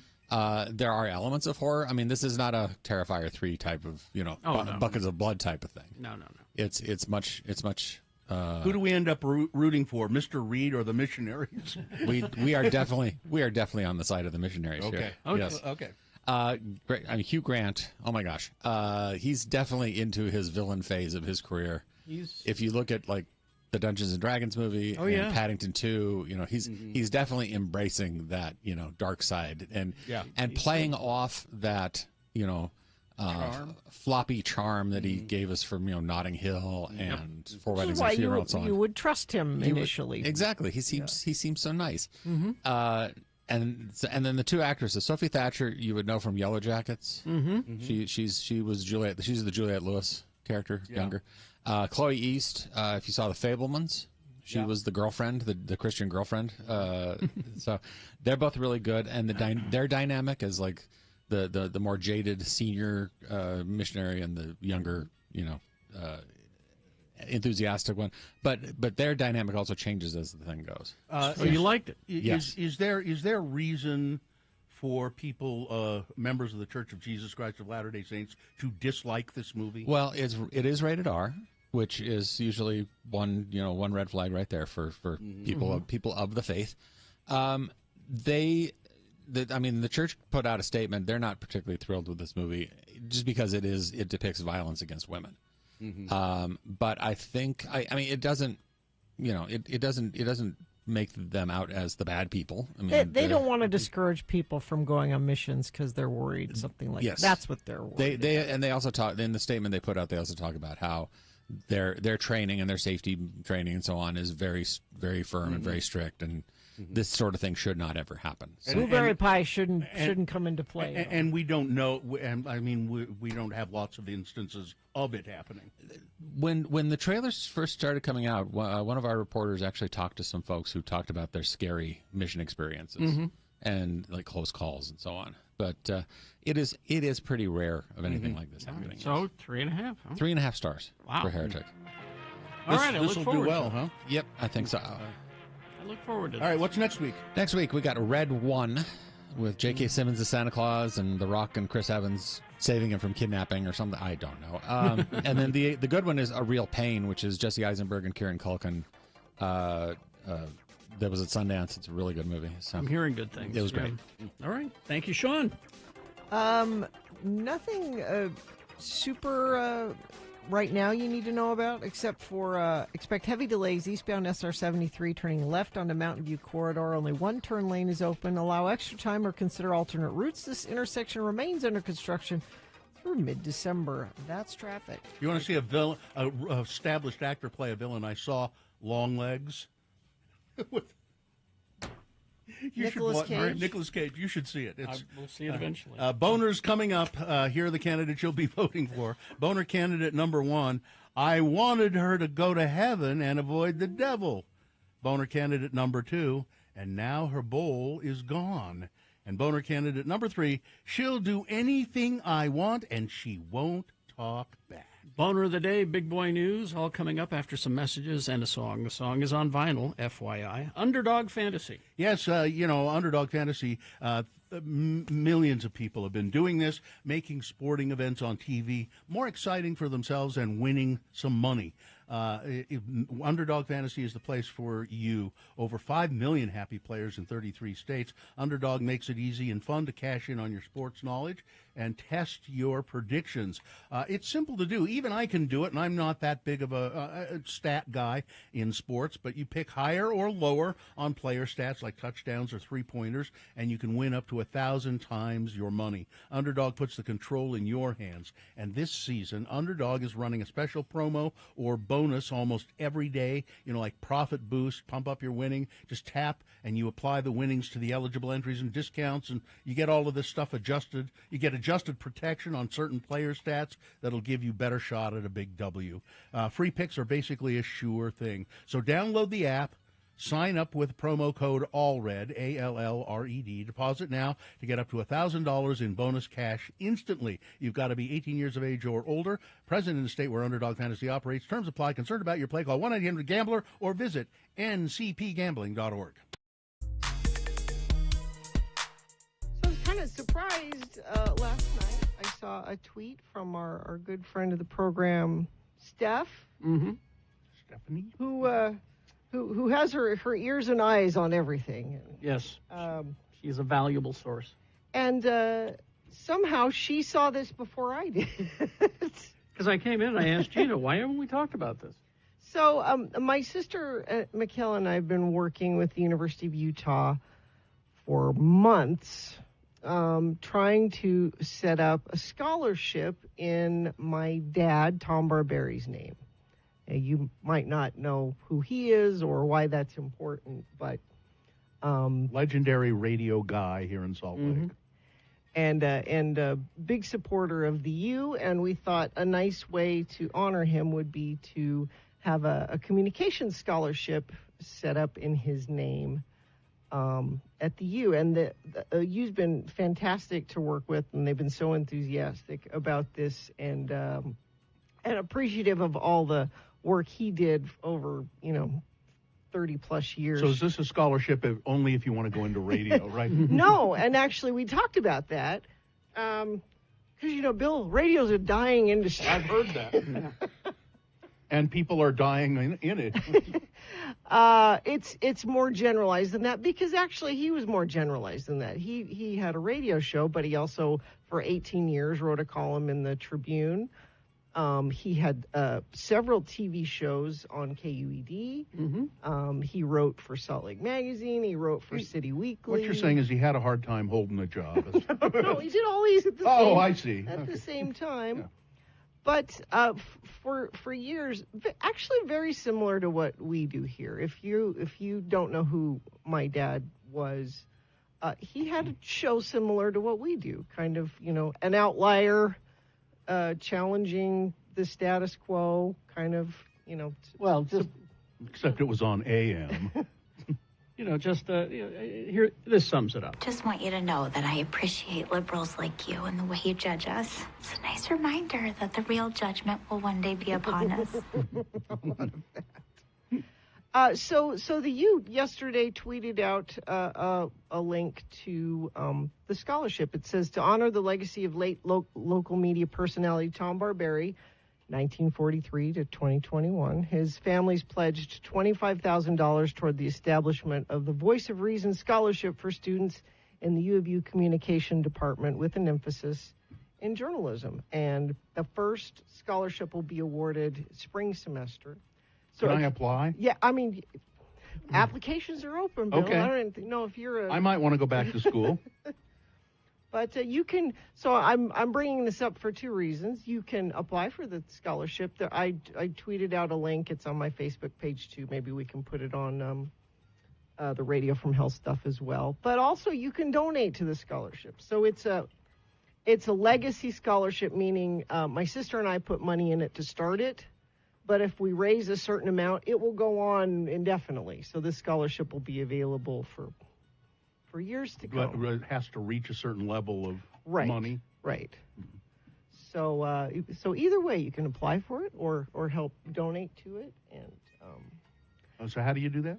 So I'm tweeting out a link to where you can donate or apply. I've also put it on my Facebook page, and maybe we can put it on the. And again, if you apply for the scholarship, you don't have to go into radio. You don't. You could use it to do something productive. You can write for, but I mean, you can. It's the communications department's broadened what journalism is because it's changing all the time. So it is specifically though for communications. People want to. It's a Department of Communications scholarship with a journalism emphasis. But journalism is, yeah, it's podcasts. You could be a blogger. Yeah. Any of that. Mm-hmm. So thank you, Steph, for pointing that out. Otherwise, Gina Barberry might not have known. Well, the reason I was waiting to talk about it because my sister and I are also having. So my dad died on Christmas Eve last year. Oh, that's right. And we have yet to do any kind of memorial or funeral or celebration of life or anything. I mean, but he's been buried, hasn't he? I don't know. Oh, that's another. That's another. Yeah, okay. thing. We won't go into that. I don't know. So. I hope he's not still at home. I don't think so. So we're gonna at the last game of last home game that the Utes have. They play Stanford. We're having a tailgate tent dedicated to my dad. And so if you are, I know we have listeners that tailgate every game. Mm-hmm. Make sure you come by and we have chili. I don't know if we'll have. I think we're going to do caputos. Ooh, that's good. Okay. And when is that? That's the 12th of November. Oh, okay. That's a Saturday. Yeah. All right. And it's a very casual memorial celebration. But do you know what? It's perfect for him. Mm-hmm. I mean, he would have loved it. He would have loved that his. I have never been to the tailgating event at the U. You haven't? No, never. I mean, I live close. I could. So this will be my excuse to go. There you go. Steph says it's cool. The communication department doesn't get much love when it comes to donations, so this is huge. Oh, that's nice. Yeah, you might not know, there was no tailgating up at the U before my dad started it back in the 70s. We always tailgate in California. Well, no, the weird thing is where he used to tailgate was at the Stanford games. in Oh, really? California. Stamp, so I it's see. kind of a full circle. It is. So all that stuff. Coincidentally, Yeah, all yeah. that stuff happening up at the U. My dad started that. He's like, you know what you do? You come early and you drink in the parking lot. People are like, can you do that? Yes. Crazy idea, I know, right?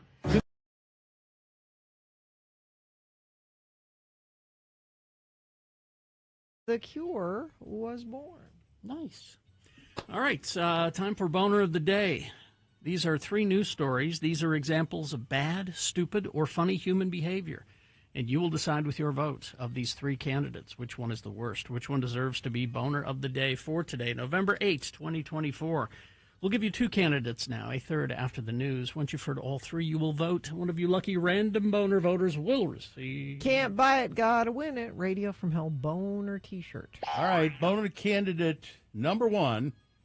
I wanted her to go to heaven and avoid the devil. A Los Angeles gynecologist has surrendered his medical license for hectoring a patient about Jesus and prescribing Bible study after she revealed having had an abortion some 34 years ago. The 63-year-old woman went to Dr. Lucien Cox in September of 2021 for a routine exam during which an assistant first asked a series of preliminary questions, including whether or not she had ever terminated a pregnancy. The woman said she underwent an elective abortion in 1987, according to the disciplinary filing by the Medical Board of California. When Dr. Cox, who was 75, entered the room, he pressed the woman for further details about this abortion and asked if she, quote, had Jesus in her life. What? When the woman told Dr. Cox she wasn't religious, it says Dr. Cox asked her if she wanted to go to heaven and avoid the devil, telling her that the devil is ruling the world. He then spent 15 minutes proselytizing before inviting her to attend his Bible study class, which Dr. Cox said offered counseling for women who suffer from guilt following an abortion. According Lose to your the filing, license, sir. Yeah. he is no longer allowed to practice as of Tuesday. Good. Boner candidate number 1. I wanted her to go to heaven and avoid the devil. Here's Boner candidate number 2, which is, and now her bowl is gone. There's a little video that goes with this that if you go to x96.com/live, you'll be able to see. Oh, there we go. It says, hey, Bill, I'm writing to you because of your Ogden roots. My wife and I lived in Ogden area for 17 years. We moved to Arizona for a little while, then moved back a couple of months ago. We heard fantastic things about the neighborhood just south of Weber State, bought a house here, but we're disappointed for a lot of reasons. Only 2 neighbors will say hi. We don't go to church with the others, so, well, you know. Halloween is interesting for us as my wife was diagnosed with type 1 diabetes 44 years ago on Halloween. We always put out a bowl of candy with a corny, please take one and turn the bowl over if you take the last one, and then we go out to dinner somewhere. What bothers me about the attached video isn't the value of the stolen candy, and in this video you see somebody come... A little walking- pirate. Yeah, it's somebody dressed as a pirate come up and steal the whole bowl. What bothers me isn't the value of the stolen candy, but the callousness. She was the first person to come up to the house in the video clip. Because it's still daylight. Yeah. In the video clip, just prior to the one attack, she walks up, reads the sign, takes one. 30 seconds later, she walks up quickly with a bag, grabs the entire bowl, and hops into the passenger side of a black car. Welcome to the neighborhood, I guess. The bowl she took was a cheap stamped steel mixing bowl somebody gave us at our wedding in 1999. The value is here. After my wife's stroke during the COVID-19 lockdown, she's attached deep sentimental value to simple things. And now her bowl is gone. Jesus. Anyway, maybe this pirate girl is worthy of consideration for sure. Boner of the Day. I mean, even if she had, like, taken it and just dumped the candy in her bag and left, that would have been bad enough. But just grabbing the bowl And then there's an alleged adult driving her around okay with this because she goes right to the car with the bowl. Boner candidate number 2, and now her bowl is gone. Coming up in a moment, Boner candidate number 3. She'll do anything I want, and she won't talk back. Boner candidate number 3 coming up after this. Big Boy News and Opinioendo brought to you by... The holidays can bring joy, but also financial stress. Solutions Loans understands. Receive up to $3,000. Don't let money troubles ruin your celebrations. Apply online at solutionloansnow.com. Mention the code word Santa for a free payment. 3 people reportedly facing charges in connection to the death of former One Direction bandmate Liam Payne. A statement from Argentina's public prosecutor said the charges include abandonment of a person followed by death and supply and facilitation of narcotics. The names of the individuals have not been released. However, NBC News reports those charged include a person who was with Payne every day in Argentina and 2 people who allegedly supplied him with drugs. Payne died after falling from a Buenos Aires hotel balcony on October 16. Forensics experts said no defensive injuries were found on Payne's body. So they think maybe he wasn't he pushed didn't or jump, or he didn't jump. They think he may have stumbled or passed out. Or... the BBC reported that Payne's body was to be flown back to his home country of the United Kingdom after being released to his family.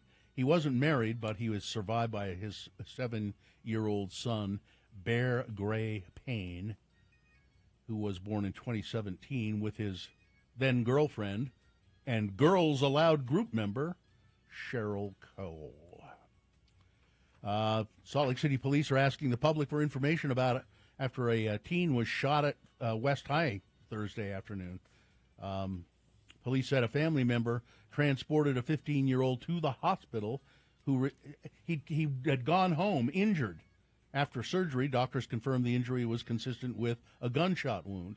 Based on preliminary investigation, detectives believe a group of kids gathered at the West High School parking lot around 12:15 p.m., and at some point, somebody shot somebody else. It hit this 15-year-old.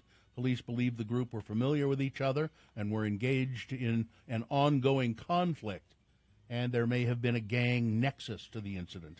15-year-old returned to the home after the incident, and a family member said, "Hey, you've been shot. We're going to take you to the hospital." Detectives are working with the school's administration for an investigation. This could have been a boner candidate. Code Blue warming centers are a controversial issue in Davis County. Oh, yeah, I thought you were going to make this a boner. Tucked into a neighborhood in Fruit Heights is Mountain Road Church. We are all willing to do something to help somewhere, but we have to be smart about it and safe about it, explained Mary Monson, who lives in Fruit Heights. The church was designated as a Code Blue warming center in Davis County to help those experiencing homelessness. By law, we need to respond by having a certain amount of beds available where people can go in extreme cold situations. That's 18 degrees and below, said Wayne Niederhauser, state homeless coordinator. It caused division in Fruit Heights. Some neighbors, like Ms. Monson, said that they want to help those experiencing homelessness, but they're worried about the impacts on homes close by and feel like, the city wasn't transparent with them about the process. My number one concern is the safety of our community. You bring in 16 or 18, you can't force someone to stay in a building. You can't force them back on a bus. They have constitutional rights. They're able to walk our streets. They would break into buildings and break into homes. I think Jesus said that, didn't he? Niederhauser said last year Code Blue centers were only open for about 32 or 35 days, and they had no safety issues last year. We want to make sure all the community is safe. Our first priority. So at any rate, this church, they're not going to do it. The neighborhood said, we don't want this, and so the church is not going to. That's what Jesus would do, right? Sure. This is a horrible story. A Draper man is facing felony charges, accusing him of abusing his infant twin boys. Oh, jeez. Eric Johann Feldkircher,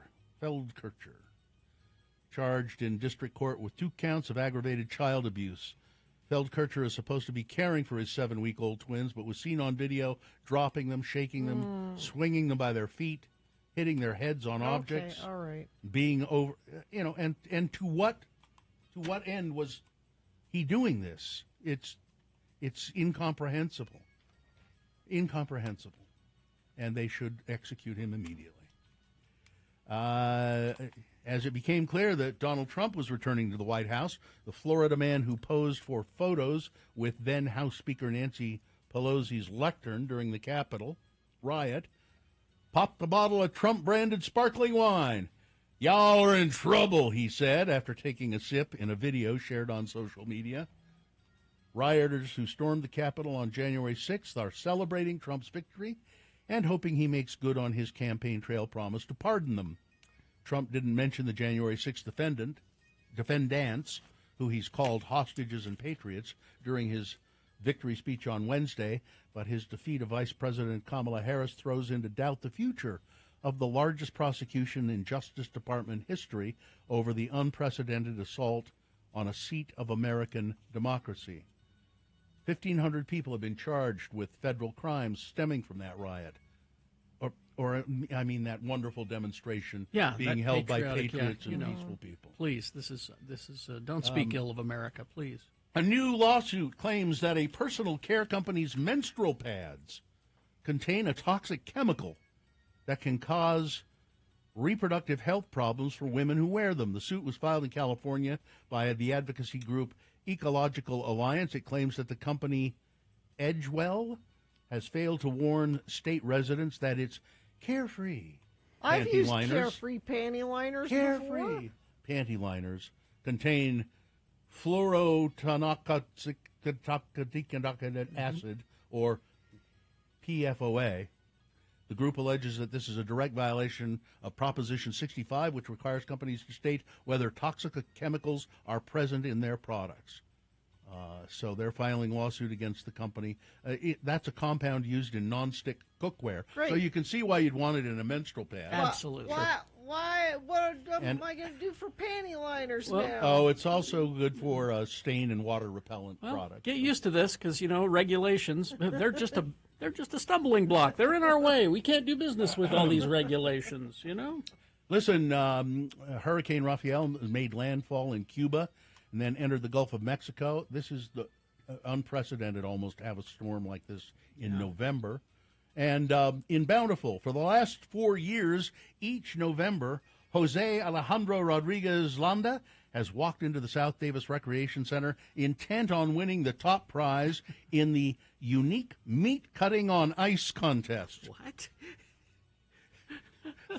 Everything about this is weird. Meat cutting on ice. Landa was determined that year 5 was going to be a different story. Last year, he was a wild card. He made it to the regionals in Las Vegas. This year, he was more determined to win the top spot. You could win $25,000 in the finals. Wow. So the 17 contestants, so meat cutting on ice does not take place literally on the ice, but in a cold space where the temperature is not above 38 degrees Fahrenheit. In Bountiful, they do it on the Recreation Center's ice rink, but they don't have. They don't have, I don't know. They have a way to keep them from sliding around. The 17 contestants cut sirloin, filet, and ribeye, weighing everything, measuring the cuts. They remove the silver skin, the steak's membrane that makes it tough and chewy, ensure the price cuts are 10% or 90% meat, and that it's soft, and they cut.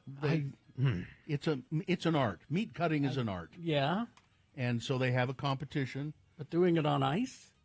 Well, you want to keep it cold? I can see that. I mean, most of this work is done in very cold conditions. Yeah. So that's why they do it, I guess. I don't know. All right. Weather traffic. Oh, it's cold enough to cut meat outside. Sure. Right now it's 28 degrees. Oh, Mr. Landa won, by the way. Good for him. We'll get a high of 48 today. Slightly warmer tomorrow, 52, although it will be very cold for the Holy War. Actually, we warm up to 60 by Monday, so we're not out of the 60s yet. And then looks like rain coming in Monday night into Tuesday. Traffic, your commute's been just great this morning. I have nothing to report, and neither do you. Oh, wait, I'm sorry. I take that back. Infinity member says Hill Air Force Base Westgate is closed. Thank you. All right. Let us know what you're seeing on the roads at 33986. Here's boner candidate number 3. She'll do anything I want, and she won't talk back. Lamar Odom. Oh. Is giving a whole new meaning to the nickname Dollface. I hate the way people write these things. Because he just ordered his own custom sex doll, and he's making it look exactly like his ex, Khloe Kardashian. This is so gross and weird in so many ways. The former NBA star went on a not safe for work Willy Wonka level tour of Real Dolls Las Vegas facility Tuesday, full of totally nude female sex dolls hanging on hooks, huge realistic male organs, and he got to touch everything at the facility. Yeah. He walks through the facility, and and then he feels up the models. And they're dolls. They're very realistic looking once they finally put all the makeup on them and the wigs and the clothing and he's going to pay. The dolls usually go between $8,000 and $20,000, but Real Doll cut Lamar a deal. They're not saying exactly what deal, but they cut him a deal. He says he wants the doll to have voluptuous curves based on the face of his ex-wife, Khloe Kardashian. Lamar thinks that his Khloe-like sex doll will be perfect because he can do whatever he wants, and it doesn't matter how she feels about it. She doesn't have to talk. That's awful. It's pretty sickening. Yep. Boner candidate number 3. All right, let's review the first two and vote. Boner candidate number 1. I wanted her to go to heaven and avoid the devil. It's a doctor in Los Angeles who's had to surrender his license after asking a patient who revealed she'd had an abortion 30-some-odd years ago, do you have Jesus in your life? You need to go to heaven and avoid the devil. Boner candidate number 2, and now her bowl is gone. Porch pirates in the Ogden area, stealing a candy bowl. The candy not so important apparently, but the bowl had sentimental value, and somebody just stole it. And then boner candidate number 3, she'll do anything I want, and she won't talk back. All right. Here we go. You've got to decide now. Of these 3 candidates, which one is the worst? Which one deserves to be boner of the day for today, November 8, 2024? 1, 2, or 3. Remember your candidate number, the one that you think should win. Put that single digit in the message of a text, and then text that to 33986.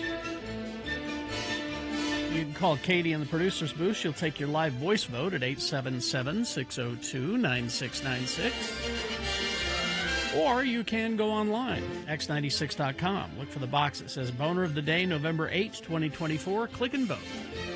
If you don't see that box, refresh your browser. It'll appear. Click and vote. Now, let's see. It looks like you've got less than about 300 seconds to get your vote in, so let's get on it. And after that, it's Jimmy the Wine Guy. Have another drink with Jimmy. Here for 2 segments, so get your questions for Jimmy ready. He'll answer those questions coming up at 8 o'clock. All right, let's go. It's Boner of the Day. Listen to Radio from Hell and Home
Now, we got a minute or two before we start Geek News. But, Gina, just real quick here. Hang on. What? Yeah? What do you got? A present? A snack? Oh. I know that color. I want means snacks. It's Reese's something. This is the Reese's dipped animal crackers. Ooh. So they're dipped in the chocolate and Yes. covered in the peanut butter. It says peanut butter candy. Peanut butter candy? I've had them. It's like the Reese's. May I? Go ahead. I just don't know if they can legally call it peanut butter, so maybe that's it. It's like when something's called chocolate flavored. Yeah, exactly. And then there's this. What's that? Reese's popcorn. Why are you doing Reese's this to me? Yeah, everything you've ever wanted. Popcorn drizzled with your favorite candy. Have you tried that? I've not tried the popcorn. No. Well, let's try that. Okay, so these are supposed to be chocolate dipped animal crackers. What animal is that? We ordered them. We couldn't find them in stores, so we ordered them through Target, and they sat on the porch for a little bit too long. It's a snake. It's a snake. So, there, you want to try one? It's the Loch Ness Monster or something. So Okay. they kind of melted a little bit. A little bit. So Oh, those are good. Yeah, should be fun. Those are good. That's a ghost. That looks like a ghost. I don't know what that is. Oh, Anyway, thank you, now Carrie try this Jackson. You should thank Sue, really. She's the one Thank who you, Sue Jackson. did all this. Okay, let's good. The animal crackers are good. The animal cookies are good. I had those, but I haven't had the popcorn yet. I'll have the This one's harder popcorn. to open. There's a tear at the top. There we go. Yeah. Okay. There we go. Okay, there, Carrie. All right. Here you go. I'll have mine in a sec. 'cause Oh, okay. I'll be Oh, talking see- a lot with the geek. See, News, this is so- good because they're a little salty. Like that's what I'm telling you. Yeah, you got to have the little salt with a little bit of the sweet, and it evens out nicely. Mm-hmm. You like that? Yeah. Okay. Thank you. Yeah. All right. Well, don't eat them all while I do Oh. geek news, I won't. okay? Because I got to have All some. right.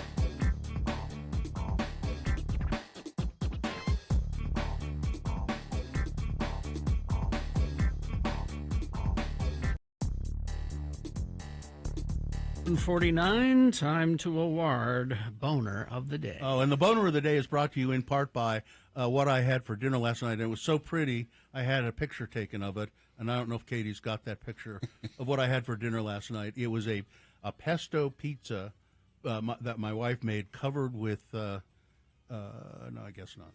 Wait, do we still have the picture of the hurricane? We could throw that up.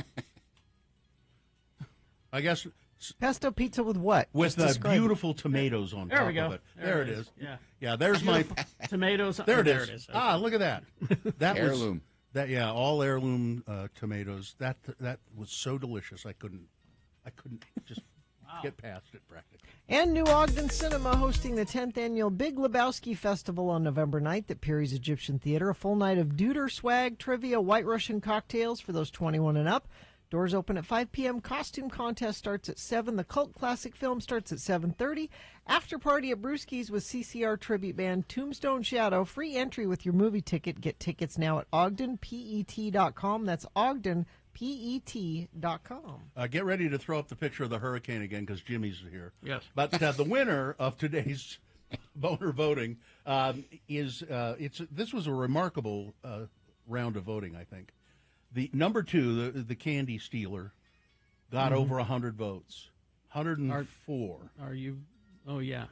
Yeah. That was number 2. Okay, yeah. I'm I looking thought at it was the- number 1. I'm sorry. But beating it by 2 votes. Just 2. Yeah, 106 votes. Lamar Odom and his sex doll. wins Boner of the Day.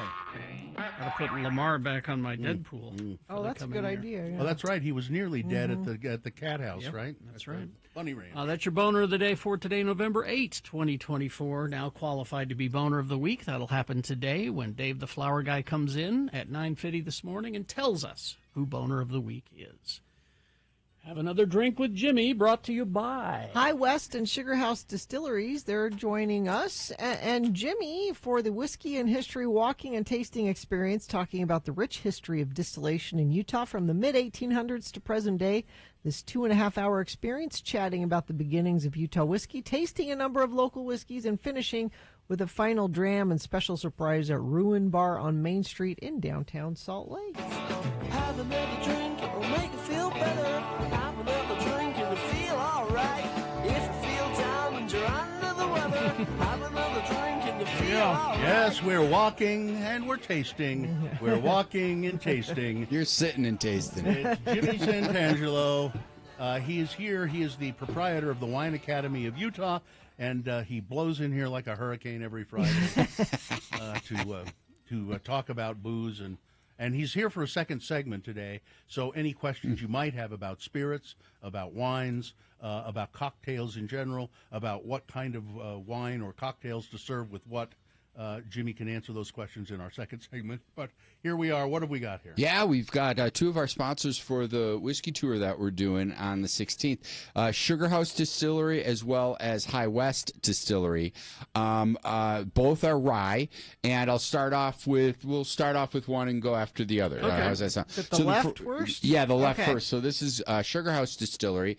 James Fowler and the gang down there started in 2013. This is their 100% rye, 100% rye. A small portion is malted rye, and they're known as grain to glass. We've all heard that in culinary, where farm to table, wherein that implies the farmer knows where the food's coming from. He's been to the ranch and things of that nature. And the farm. the chef knows where the food is coming Chef knows where the food is coming from. That's what I meant to say. Yeah. And this, with grain to glass, this is the distiller. These are Utah grains. They know where this is coming from. Okay. And how it's treated with solstice malt. They have a certain malting technique and things like. It's just kind of cool, because if we were at a larger market with a bigger, I don't want to just say some big brand distillery. They don't know where the grains are coming from. That's not as typical. But this is kind of cool that we have. Yeah, that we have it. So, anyways, this is aged. These are in small batches. Sugar House Distillery, aged 3 to 5 years in lightly charred. I believe it's char level 3, and it's a 46% alcohol by volume, 92% proof. So Spicy. that's all the details. It's spicy. It is spicy. This is spicy meatball over here. This I love the aromatics on this. You do get a bit of that malt coming through, but that grain, the rye, the char of the wood. There's a lot of cinnamon in rye-based whiskeys, so you get that really. Get a little of that, yeah. Get a little cinnamon, but I also get like finer herbs and nutmeg, things of that nature. It's not actual cinnamon. It's just a cinnamony taste. Right. No cinnamon's been harmed in the production of this. But what you do have, you're right. It's an association of what. But those are the vanillins that when whiskey ages in a barrel, the whiskey soaks into the stave and then it pulls it out. And then you get that cinnamon-type flavor. So then we got the High West. High West, Rendezvous. This is their flagship. High West started, incorporated in 06, started producing and distributing spirits in 07, if memory serves me correct. This is their Rendezvous. This was their flagship. This is the first one that they came out. This is the story, legend where Dave Perkins went, he sourced those 2 large barrels, blended it together, and then sold it. They sell this like gangbusters. Oh, yeah. The age of this has gone down a little bit. It's not in the teens like it used to be in terms of the age of the whiskeys, but man, is this still smooth, delicious. I was just going to say it's smooth. This is a blend between 4 and 7 year age whiskeys. Rendezvous, a blend of straight rye whiskeys. And what I like about our local distillers here is with Sugar House, you can see right on the back, like the batch number. It'll say the batch number. Here on High West, it's alphanumeric numbers, so you really got to break it down. I'll let that little code-breaking secret for those attending our tour. That'll be fun. That'll be fun to talk about that. But yeah, the Rendezvous Rye, also rye, 4 to 7 year. American oak, brand new, and aged, rested, and married here in the mountains of the Uintas. Now, was Dave Perkins of High West, was he the first distiller? I mean, people have obviously been distilling whiskey in Utah off and on for years, but the first kind of commercial distiller? First distillery after Prohibition. Yeah. Yeah, so they really broke down the barrier of that manufacturing license, getting it established again. And you'll see High West at bars across the nation. Yeah. After 2017, they got bought. In 2018, when I did my trip in England and Scotland, I went through London that time, and I always go to a tiny little speakeasy called Milk and Honey, and I bring in 375s of High West. And in 2016, I was there. The boys behind the bar and the girls behind the bar didn't know they knew of High West. It was this like unicorn, like, oh my God, High West. And then by 2018, 2 years later, because of that purchase of High West and the distribution, they had the shelf all lined up with all High West products. So it was a lot of fun. And High West started winning awards right off the pretty quick. Great packaging, the bubble glass, the logo embossment on the shoulder.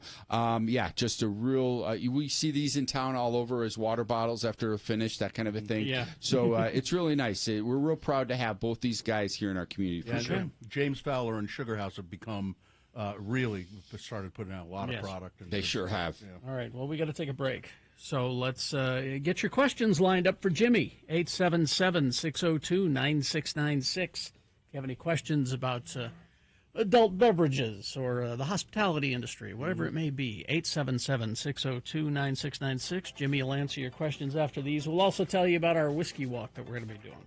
Cool. Boy, we've had a great commute so far this morning. Not much to tell you about at all. That is good news. If you see something, though, like earlier we heard that Hill Air Force Base Westgate was closed. Haven't seen an update on that. If you're in the area and can let us know, I would appreciate it. 33986, brought to you by Salt Lake Film Society. This week, screening at Broadway Center Cinemas, Thelma and Louise from 1991 and Wizard of Oz from 1931. Right. Get tickets and showtimes at slfstix.org. 877-602-9696. Questions for Jimmy after these. Well, I'm about to tell the story of what happened to me. I was injured on Saturday. And it is really one of the more painful things that I've ever gone through. And Nate, I particularly will want you to weigh in on this in a few minutes because I know you played 7 years in the NFL. You had injuries. Oh, here we go. So I was out to dinner, pre-Father's Day dinner, Saturday night with my wife. And we came out of the restaurant, and the sun was really bright. And we start to walk toward where the car is parked. And there was a little tiny curb there.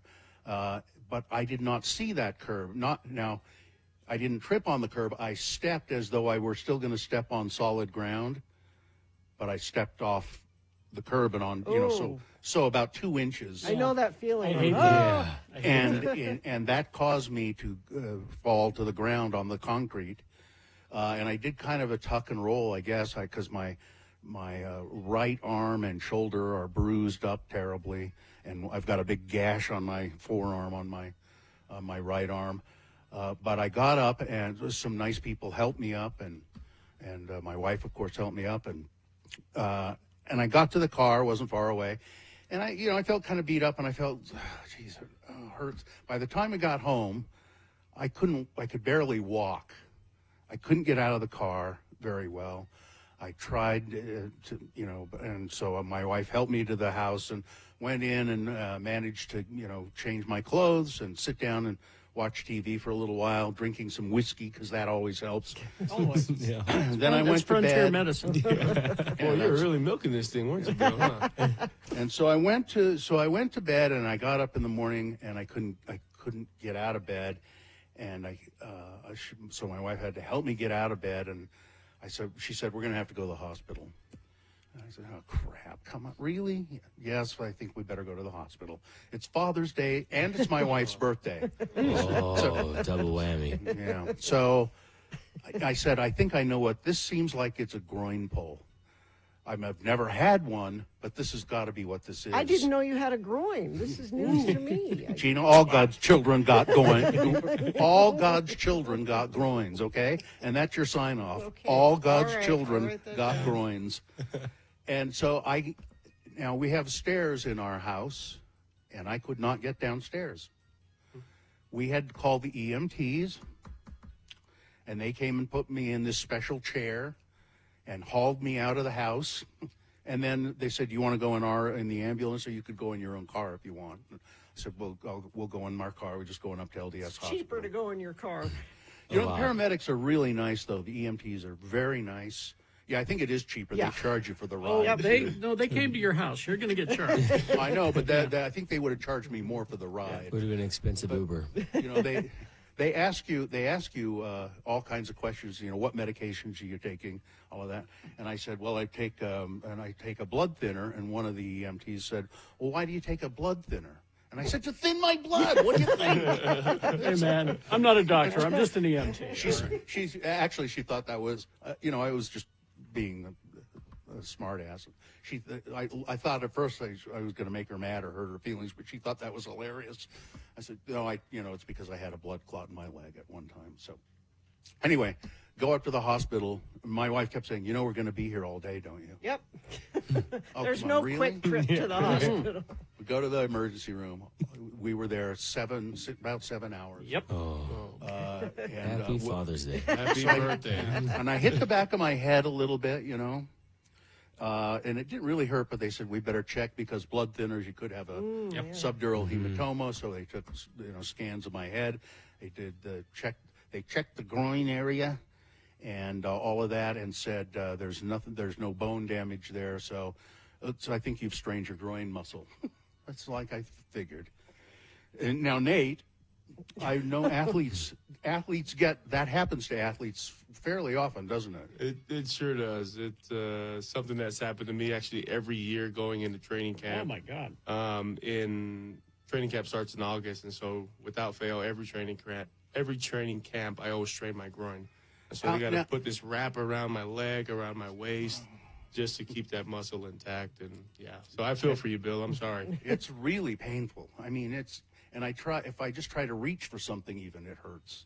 So anyway, but they gave me a walker, and I can sort of get around with that. And I gave my walker a name. I call it Texas Ranger. Give me the Texas Ranger. Walker. Texas Ranger. But the hospital staff was quite amused by that.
Otis in Granite has already signed up for the Whiskey and Walking tour. How did he with do that? us. In Granite. In Granite. Yeah, you can sign up there. If you can figure out where Granite is, then you can sign I don't know. All right, we are back with Jimmy Santangelo. He's the chief cook and bottle washer of the Wine Academy of Utah and the leader of the whiskey tour that we'll be taking. And it's we want to thank, of course, our partners, High West, Sugar House Distilleries, and the Ruin Bar on Main Street in Salt Lake for helping us with this whiskey and history walking tour. Now, it has sold out. Yep.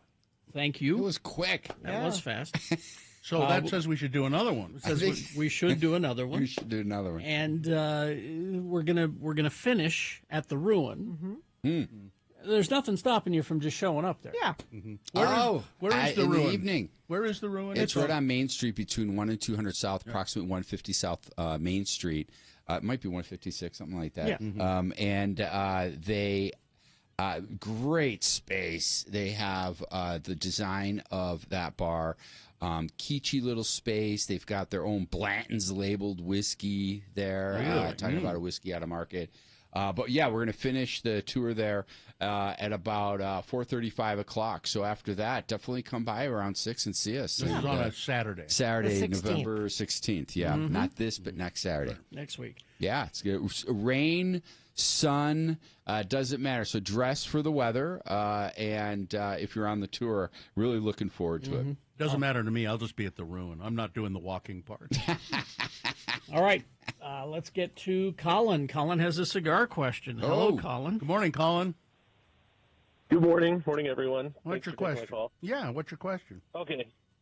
So, Jimmy, I'm going to be in the Dominican Republic at the end of the month. Nice. I was just, I was just looking for some suggestions on any possible like liquors or cigars that I could pick up there. No, absolutely. Dominican Republic, they're very the rum is very popular there. So definitely pick up some, and the bottles you can get full-size bottles, but they also sell them in like the fifths, so you can get a series of different styles and flavors for that. And you're going to be able to, Colin, you're going to be able to get a cigar rolled for you right there. Wow. They've got a lot of tobacconists in the shops rolling tobacco and things of that nature. So I'm really looking forward for you to enjoy that. And for those that are interested in cigars, on Sunday, November 17th, Clearwater Distillery, we are having our cigars and spirits tasting out there at their distillery. But we'll be thinking of you. We'll drop a little dram out for our homie Colin in the DR. Any other question about that, Colin? No, that was pretty much it. Thanks, you guys. Thank you. I can't imagine what a fresh rolled cigar must taste like. Yeah, the tobacco does have some age on it, so it's not like green, and it has been fermented, but it is definitely airier, the draw on it, and depending on how compact they'll roll, but there is a degree of freshness certainly, and the nicotine is a little. You really feel the nicotine a bit more. I'm a bit sensitive to the nicotine, that could be bad. Yeah, I get a little. Yeah, you don't need any more energy, Jimmy. You are. And Carrie was pointing at me. Yeah, the high nicotine. Yeah, you got to be careful with that. So, but yeah, fresh rolled, and they also do a fresh rolled. And sorry to go on this. What's the name of it? When you have just the leaf and you'll roll just the leaf and you smoke that, and that helps blenders.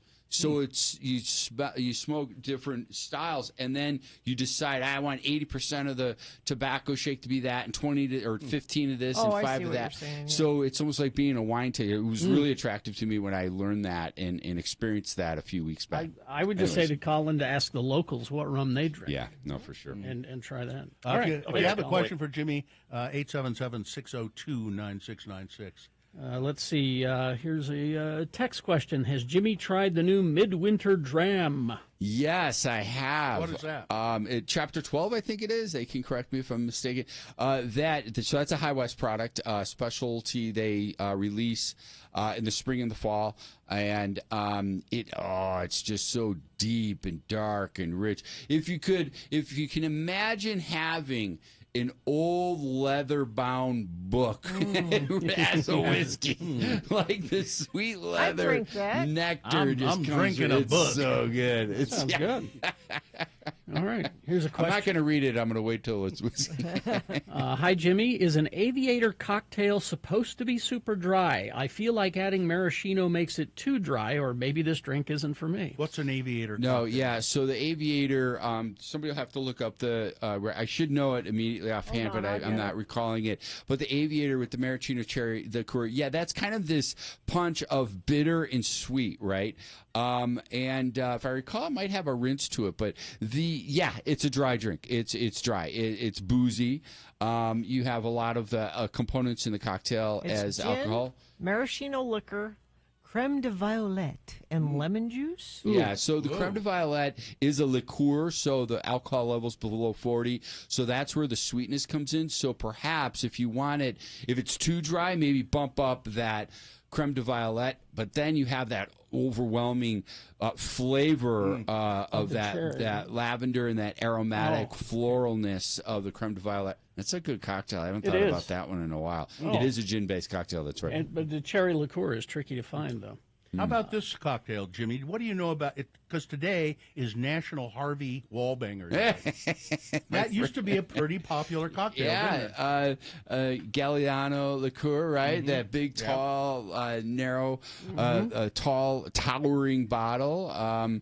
And basically a screwdriver, right? Vodka and orange juice, and then a splash Galliano and cherries. And cherries. I love those old classic cocktails. I did a cocktail. It was at, where was it? It was at Edison House. I did disco drinks, and that's the drink I started it off. Everyone off with, and people were like, because the crowd over there is a little younger. Some of them understood, but they were like, "This was like legendary. My auntie used to have the." My auntie. When I was in graduate school, every Monday night was Harvey Wallbanger night at the corner. Oh my gosh! At the Corner Inn bar. Real quick question here from Jen. Hello, Jen. Hi, Go Jen. ahead.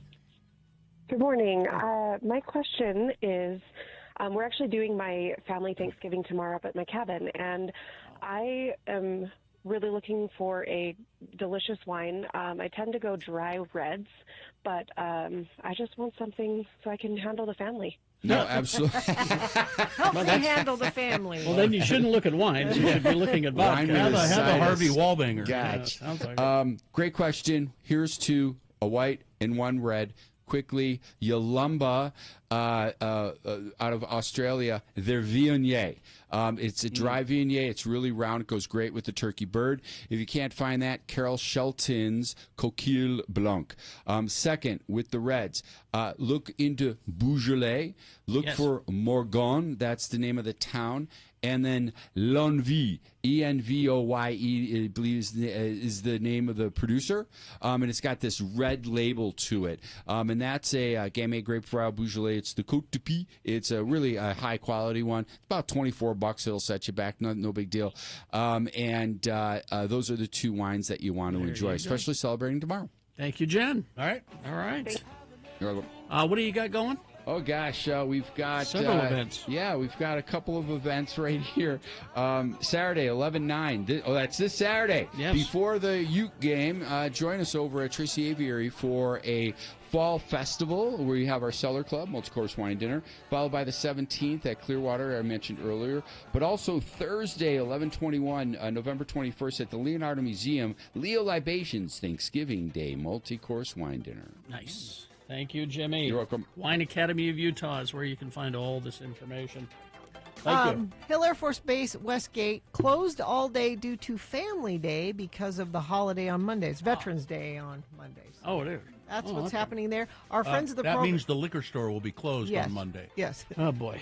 So, thank you, friends of the program. I thought the Air Force was going out of business, is why they closed. That's it. Closed the We're gay done. day, if you see something or know more than we do, surely you do, text it to us, 33986. All right, it's time to play Beat Gina after some messages and a song. The subject of the trivia today is it's Jack Osborne's birthday today. Ozzy's kid. Yeah. Osborne family trivia. Oh, okay. So that's coming up. What is the prize that we have? Tickets to see Foster the People February 11th at the Union. Foster the People tickets coming up with Beat Gina, 877-602-9696. Line up now, get ready to play. Hey, So I was looking through some of these. I guess this is a list. I've had this for a while. 15 outlandish things parents have done to teach their kids a lesson. Okay. When my mother caught me smoking years ago when I was really young, Mm-hmm. I mean like 8 or 9, she made me, tried to make me smoke a whole pack of cigarettes. To make you sick. So To make you me would, sick. And it didn't work. No, it didn't work. No, I smoked about 4 of them, and I just kind of kept going. And she went, "Oh, never mind." But this is outlandish things parents have done. Like it came from Arnold Schwarzenegger was talking about it. He said he did some pretty extreme behaviors as a parent when he was on Jimmy Kimmel Live. He said when his kids were young, he once threw his son's mattress off a balcony and into a pool because his son hadn't made his own bed. Well, that does that. And another time he said yeah. he burned his daughter's shoes in the fireplace when she didn't put them away properly. So anyway, that's where this comes from. That sounds like crazy things. Yeah. That doesn't sound like teaching anybody. Exactly. One woman tweeted, "I woke up to every single door on my car wide open, not because it got broken into, but because my dad was trying to teach me a lesson about leaving my car unlocked. So he went and opened every single door and just left them open." The visual. I saw that my son had left his bike unlocked at school. To teach him a lesson, I rode it home. I thought he'd come home humbled. Instead, he called the cops. An officer found me walking and said, "We have you on camera stealing a bike." And my son said, "Hey, wait, no, it's my dad. It's my dad." I took all the cords for electronics away because my kid was, doing them too much. Okay. That's the worst thing I've done. Somebody says, my parents punished me by taking away my iPhone and giving me a Nokia for a month. There, you can make a phone call if you need to. My mother repeatedly told me and my sister, if you don't stop fighting over who gets to jump on the trampoline, I'm going to get rid of it. We laughed and continued to fight over it. One day we walked outside with she walked outside with a huge knife and cut the fabric of the trampoline in half. See, that's dumb. Ruined it. That's stupid. Why? Why?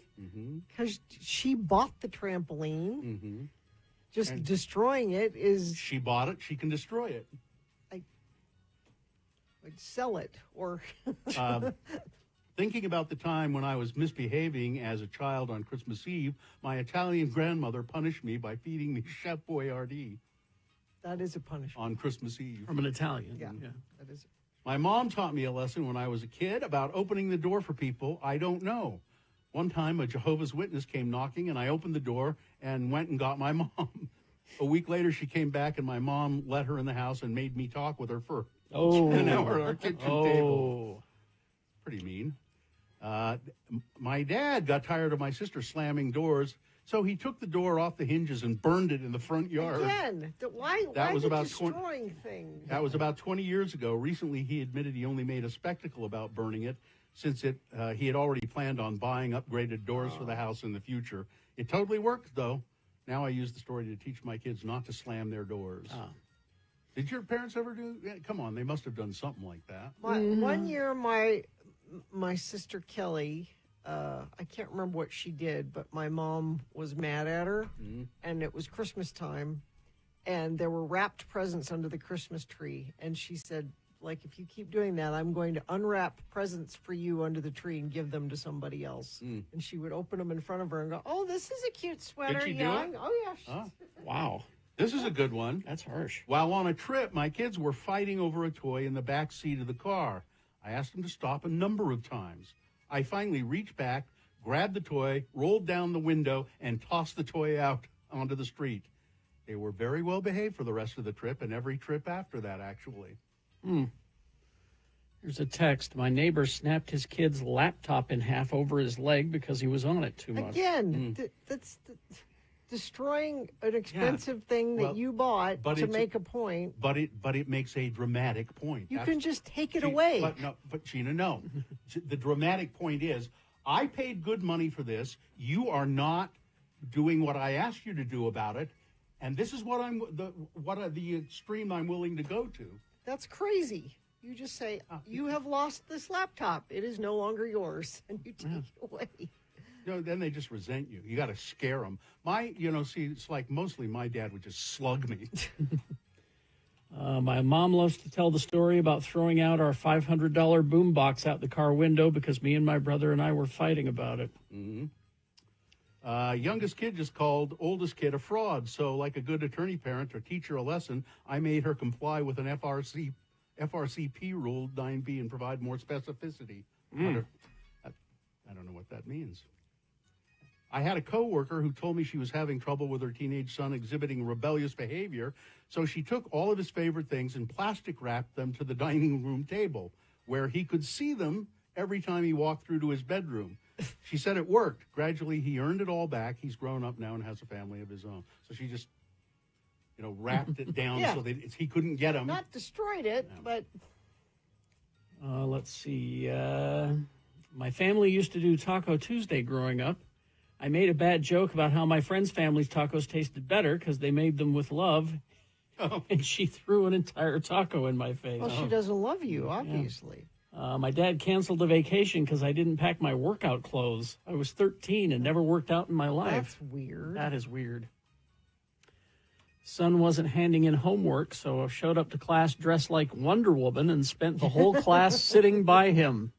Oh, that would be bad. That's. Oh, there's one like that here. My 10-year-old daughter says I'm embarrassing and refused to give me a kiss when I drop her off at school this morning. So I'm going to dress up as Big Bird from Sesame Street when I collect her this afternoon. That'll be embarrassing for her. Yep.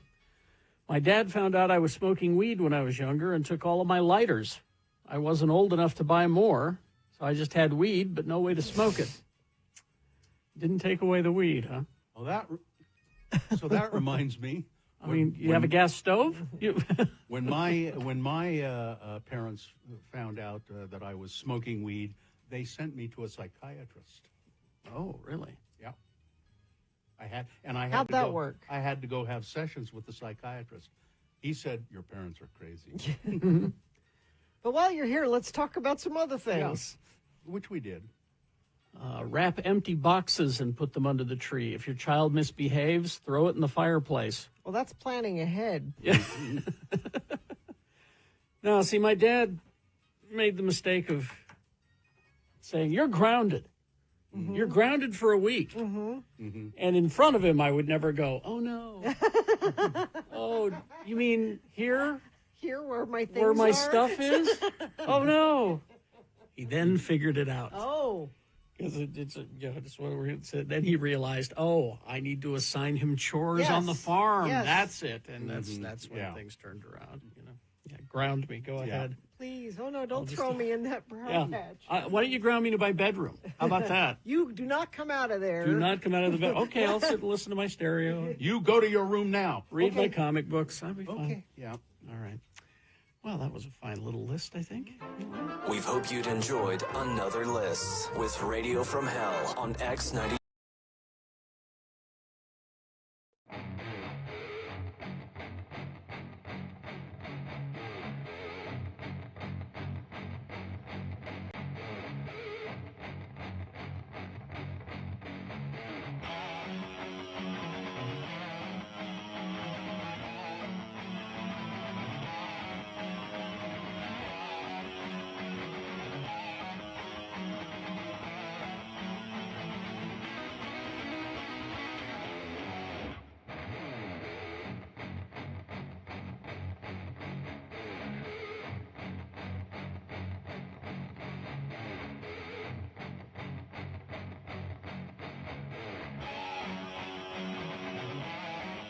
On this day, in 1958, Terry Lee Mile, one of the drummers for Adam and the Ants, was born.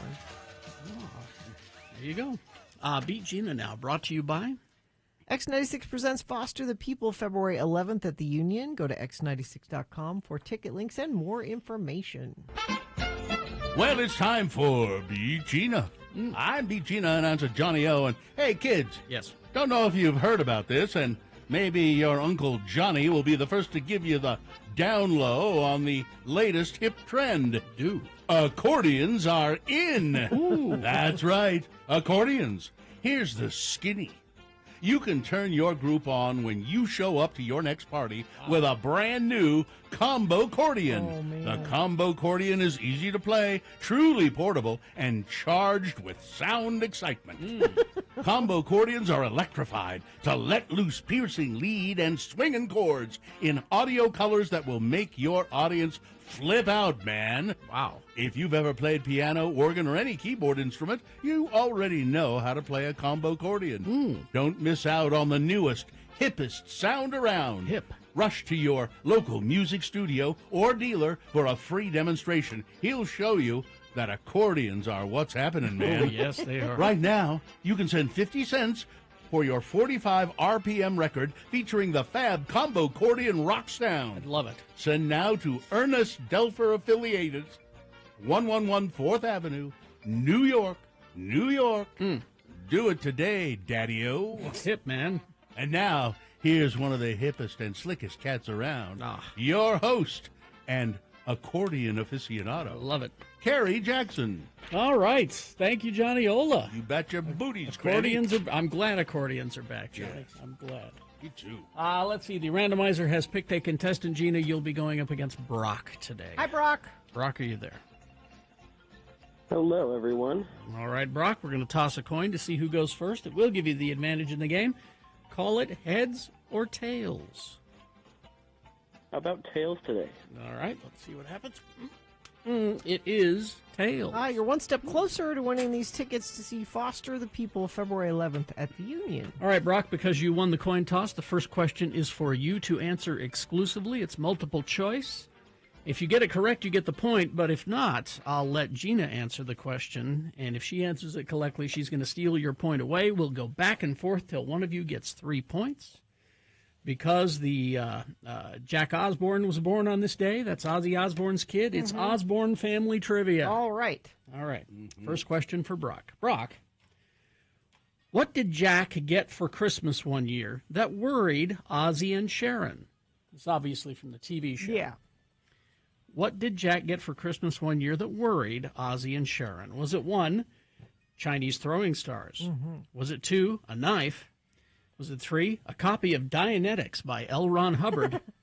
Or 4, a CD copy of Kenny G's Greatest Hits? You know, I think they were just pretty simple. Let's just only do a knife. A knife is correct. Wow. You sussed that right out. Well, sussed away. That's a point for Brock. Go to Gina.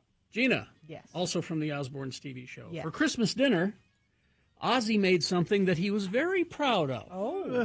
For Christmas dinner. What was it? Okay. Was it 1, gravy? Was it 2, candle salad, which is a slice of pineapple topped with a half a banana standing balanced pointy side up, dollop of cottage cheese, and a cherry on top of the banana? Was it 3, a turducken? Or 4, wiener wraps? I'm going gravy. He was proud of his gravy. Good gravy. Good I made the gravy. Did you get some gravy? Good gravy. That was a whole episode. It's 1-1. Now back to Brock. Brock, here's your question. What is Ozzy Osbourne's favorite band? What is his favorite band? Is it 1, Black Sabbath? Is it 2, Homeless Architect? Actual band? Think about that one. Okay. Is it 3, Nice Little Salad? Or 4, The Beatles?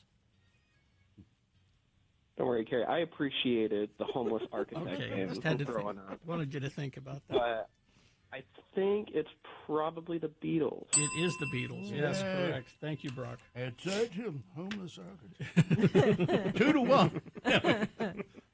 I'll ponder that for the rest of my life. Think about it.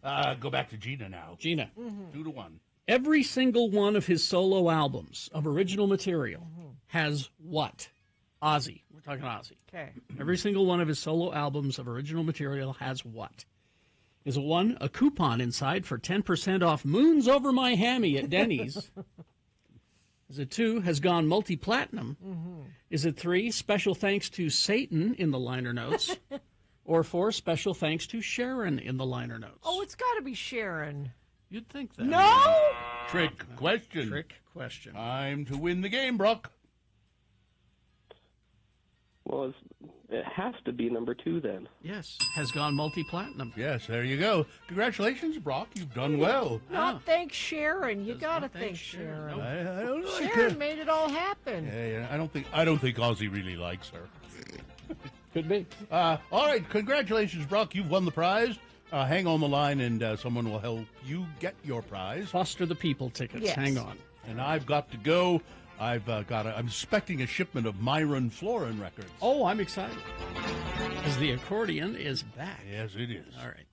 Big Boy News now, brought to you by Clark Planetarium proudly presents Laser Trans-Siberian Orchestra, a holiday music journey, November 22nd to December 31st. Don't miss this breathtaking laser light spectacle in the Hanson Dome Theater. Get tickets at clarkplanetarium.org. Well, it is unlikely that Ryan Reynolds will MC the 2025 Oscars, but he's open to do it in the future.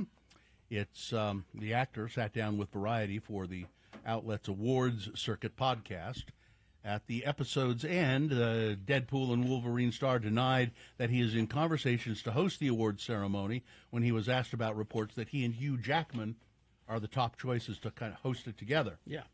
No, I don't. Historically speaking, it's a very difficult job, Reynolds said, and we've had people that have come before us that did it flawlessly, I think, and you have had people who are so talented and just based on what's happening out there in the zeitgeist, you're like, oh, man, that was hard. That's a hard job.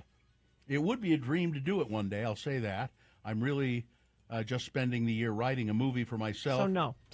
Yeah, writing a movie for myself, Hugh Jackman, and Sean Levy to do that is not a Marvel movie, and that's kind of it. Yeah, I'm writing it for me and Hugh, and I don't. Who is Sean Levy? Is he? He's a director. Yes. Director. All right. Yeah, so he says, nope, I'm busy. I'm doing that. And why would you host the Academy Awards? It's a thankless job. All people do the next day is just bitch about what you did. Yeah. You know, why do it? It's like, why do this show? That's what I was going to say. Why do this? All I get is complaints here in the text. So why am I here? Everybody bitches all day. So yeah. Surveillance video captured the moment that the South Jordan home exploded on Wednesday, saw that. killing a teenager inside. In the video shared by the neighbors who live next door to the home, a loud explosion can be heard before smoke and debris moves into the yard. Look at that. Yeah, it just leveled that house.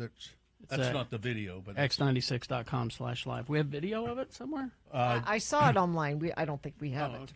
But boy, it's just gone. There is a doorbell video of the house exploding. It's not. It's kind of off. You don't see the whole thing. It's kind of off to the side. You just see part of it. But it just leveled the house, and unfortunately, there was a kid at home when that happened. So, and they know it was a gas leak, but they're not exactly sure what happened. Why it was. The house is so just it's so gone. an accident. It looks like.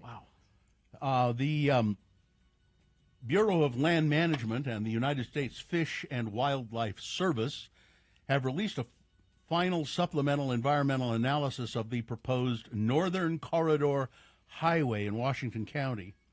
The analysis offers 6 alternatives for establishing new roads located solely in the Red Cliffs National Conservation Area. The supplemental analysis comes on the coattails of a settlement agreement reached in August of last year after a lawsuit brought against the Interior Department over a January 2021 decision by the previous administration approving the Northern Corridor across the Red Cliffs National Conservation Area and approving a habitat conservation plan and incidental take permit for the Mojave Desert tortoise. This land is inhabited by these animals, and a highway would not be in their best interests. This is just like the Pelican Brief. The new final analysis is meant to build on the original one and will address procedural matters identified in court documents. It's a new movie with Julia Roberts and Denzel Washington called the Turtle Brief. Tortoise, please. One of these days, we'll have a bet that every reference you make has to be a Julia Roberts movie reference. There is one. There is one for every occasion. We'll see if you can do a whole show. There is one for every.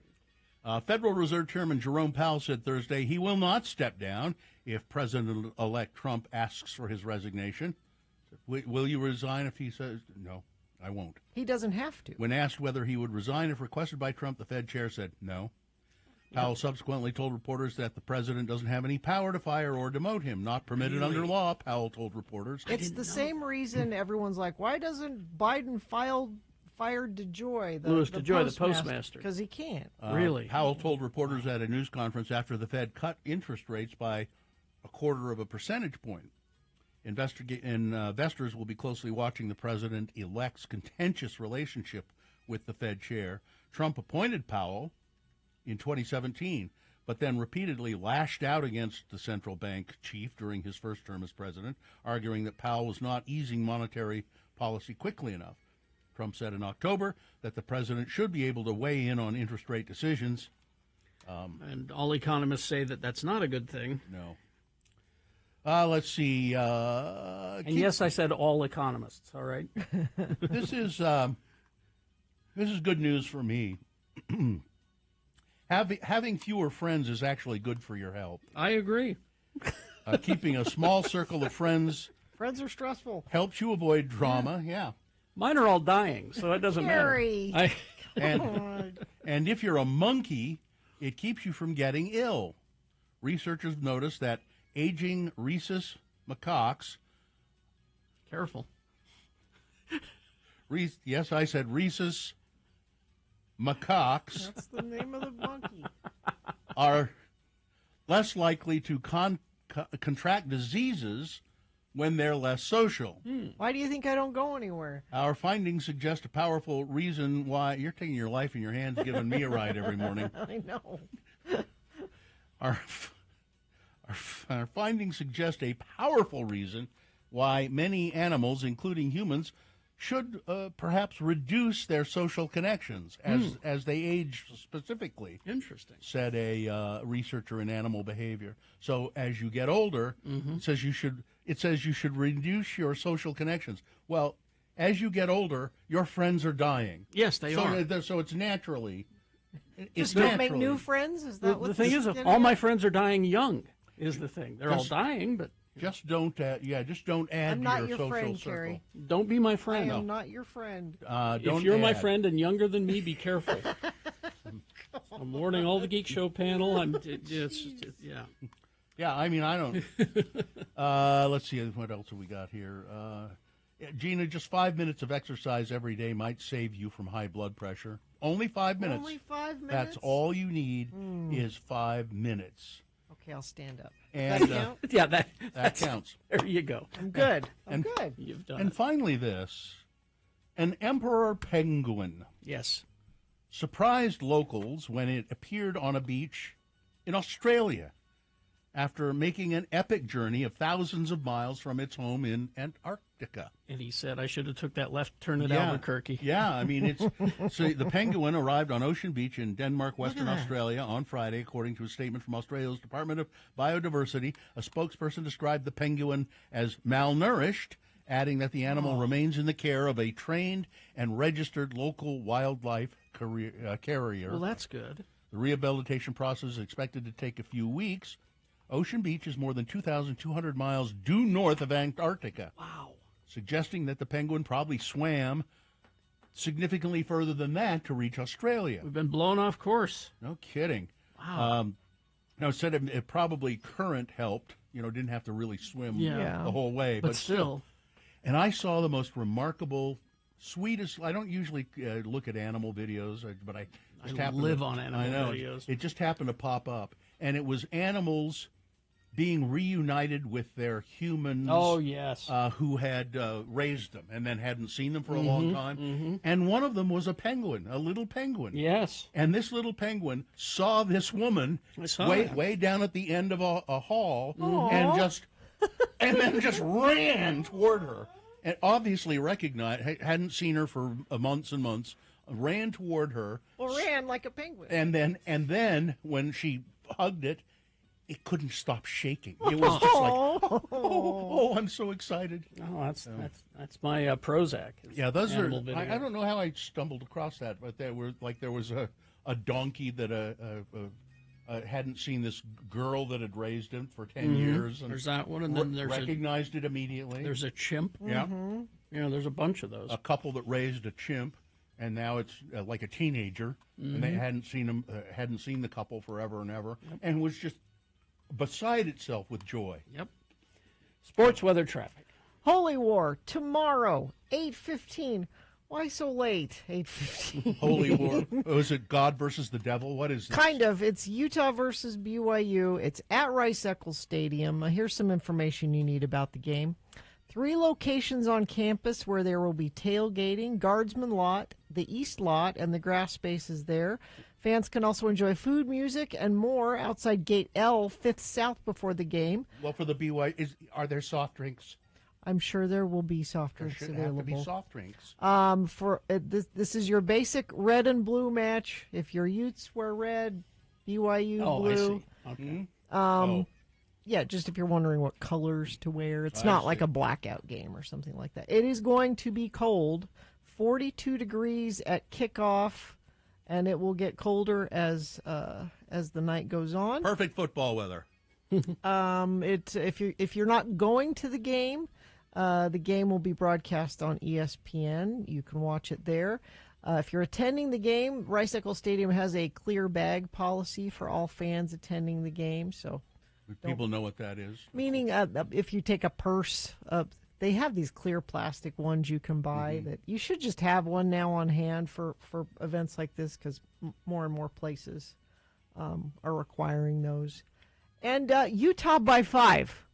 Me and Urban Meyer. Urban Meyer is with me on this. And the spirit of your dear departed father. Yes. And I will be at some point. I have a remote on Saturday from 11 to 1. After that, I will make my pilgrimage to my dad's little memorial plaque on Guardsman there. So look for me there. I'll probably be there for a little bit sometime in the later afternoon. Weeping. Right? Weeping. No, this is celebration. Gnashing of teeth. Oh. No, he would not like that.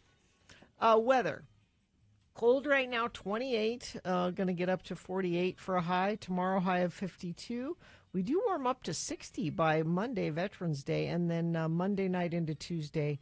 That's our next chance of rain, it looks like. Traffic, Infinity member says police are performing slowdowns northbound I-15, 1600 north Orem. Traffic backed up to 100 north there. Not sure why they're doing that, but also news for Bill. Southwest corner of 7th East 21st South has a spinning D's sign, Bill, if you're I know. anxious for I know. Crash I-84 eastbound Weaver Canyon. Left lane is blocked just after the power plant. Traffic very slow and backing to the 89 interchange. And if you would like to alert Bill to any other spinning signs or any traffic incidents, you can text us 33986. Haster Games for board games, Magic the Gathering, Pokemon, miniatures, dice paints, and more. Haster Games, 6831 South State or hastergames.com. Thank you. Coming up, I've been thinking about this really hard. I know Gina could use some help with her mood and her spirits, and coming up in our next break, I think I've got some. Oh, good. All right. Stand by for that. So we're usually talking to our good friend Jimmy, the wine guy, right now, but he's traveling. He's in Europe. And got me thinking. This is something I wanted to talk to you guys about. So Joe, my husband Joe, and I are trying to develop a drink, and we haven't quite figured it out yet. But let me tell you the evolution of it so far. Yeah, why are you doing this? Well, we were talking about the Big Lebowski, and when you talk about the Big Lebowski, you think of what? White Russians. White Russians. Oh, that's simple enough. Yeah. And I said, but I don't like the idea of a White Russian. Why is that? Because it's the What? White Russian. It's what? You know what I prefer? What? I prefer a brown Egyptian to a White Russian. So we said, how can we come up with? So what you did was you started with the name of the drink. Yes. And now you're working your way. You just didn't like the name of the White Russian? Yeah. But I would rather drink something called a brown Egyptian than a White Russian. I don't know. A brown Egyptian sounds kind of well. Here's where sludgy. No, here's where we started.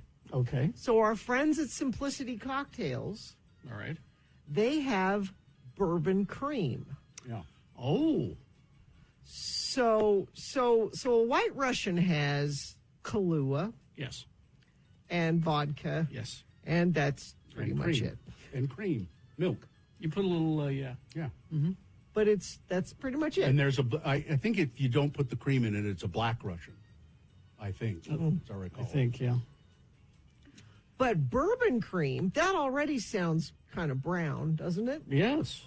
So this is the basis for our... Is the bourbon, that's as far as you've gotten now. Well, I think if you're going to call it a dirty Egyptian and you want it Not to be a bourbon... dirty... Not a, I'm no. sorry, a brown Egyptian. If you're going to call it that, you should just drink it out of the bottle. Well, and Joe said maybe we call it a swarthy Egyptian rather than a brown Egyptian. But I kind of like it's not a White Russian, it's a brown Egyptian. So you have the bourbon cream. So in a White Russian, the thing that makes it Russian is it's vodka. Yes. That's why. Mm-hmm. Now there isn't really a liquor that says Egypt. Well, they're not supposed to drink. That's not really a. So, but we're going to stick with bourbon because if you have bourbon cream, we're like, okay, so we'll do actual bourbon with the bourbon cream. Sort of mix it with that. But Joe said, he said, there should be some salt in it. And I said, that sounds awful. Yeah. And he said, no, it's a great idea. And so I started looking into it. So you have simple syrups that are like a sugar solution. It's just sugar water, yeah. And probably Ivy at Boostique probably has some of these things that I'm going to tell you about. It's a saline solution. So like simple syrup, but and you can also get that at the hospital. And you don't need a lot of it. But I found article after article from mixologists, and I want to talk to Jimmy about this sometime, and bartenders saying a little bit of salt in a cocktail does what it does for food. Just a little bit. It brightens it up. It makes it. Maybe you should have Googled brown Egyptian before you went forward with this. Because when I Google brown Egyptian, here's what I get. It's mummy brown, also known as Egyptian brown, or caput mortuum, which translates to dead man's head. It's a pigment, a rich brown paint made from grinding up Egyptian mummies. The paint was prized for its transparency and was used for painting shadows and glazing and flesh tones in oil and watercolor. So maybe you ought to put a pinch of mummy dust in your... Or maybe we call it the swarthy Egyptian, like my husband suggested. But we're workshopping our own signature drink. Okay. Something that every family, I think. I think so. Yeah, and you ought to include the kids. You really should include the kids if it's a signature. In the signature family drink? Sure. That bourbon cream, Simplicity Cocktail Is it bourbon good? cream. I mean, even just in coffee. What is it? Just like Irish cream would? It's got bourbon in it instead of... So I guess Irish cream has Irish whiskey. Would this be on the rocks? This Yes. drink? So Okay. like a White Russian. Something like, else that Egypt is not really known for. No, Okay. but yeah, we're trying to put elements of Egypt in it. And, And why don't you develop an Italian bombshell? well, but see, Ed, there's all kinds of Italian drinks. That's the challenge. That's because you don't think of that's because Italians drink alcohol and Egyptians don't generally. That's why we're trying to come up with a signature drink. Well, it should be non-alcoholic then. We'll workshop this.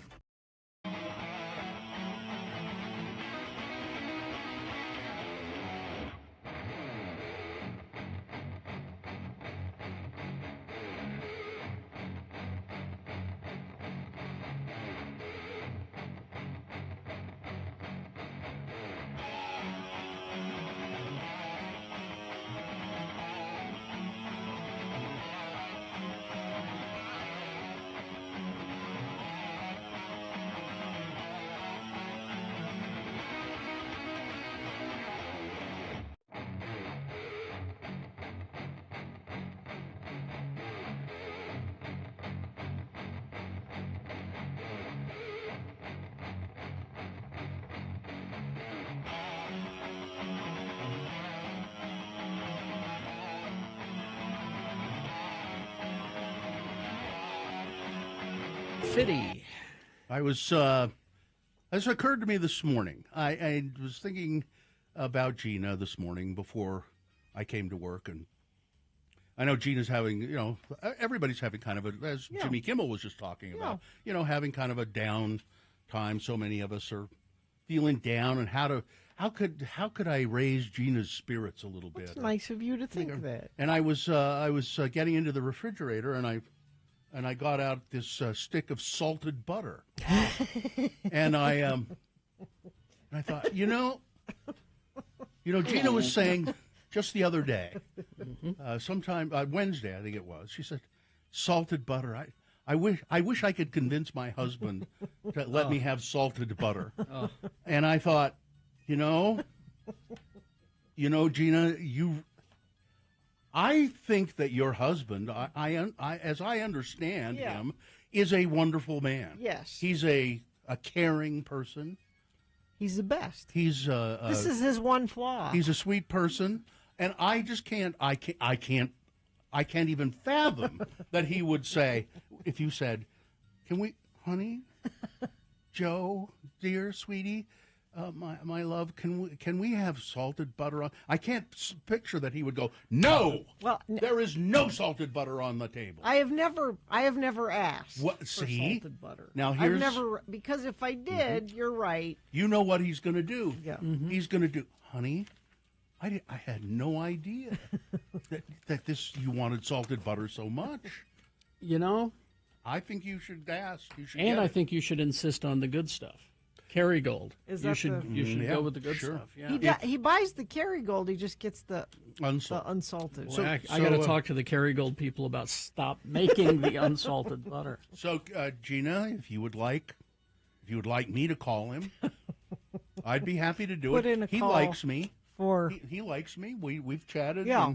And if I said if I said, "Joe, or I'd probably say, "Dr. Jones, you're probably not even aware of this." It's my birthday this weekend, so maybe as a gift for my birthday, salted butter. I took this big hunk of salted butter out of the refrigerator this morning, as hard as a rock. It was, and I thought, "Oh, Gina should be here right now and share some toast with me."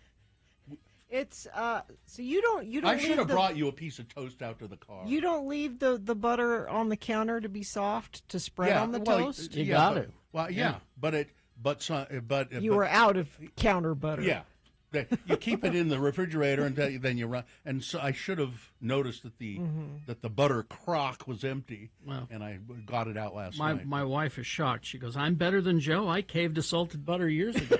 Because your wife is the type of person who would say, "We don't need salted butter. You add it in the recipe or whatever." Now, you need to see the butter. It's not a butter dish, but the thing that holds the butter that Sue got. The crock. Does she have a crock? Well, it's a cup.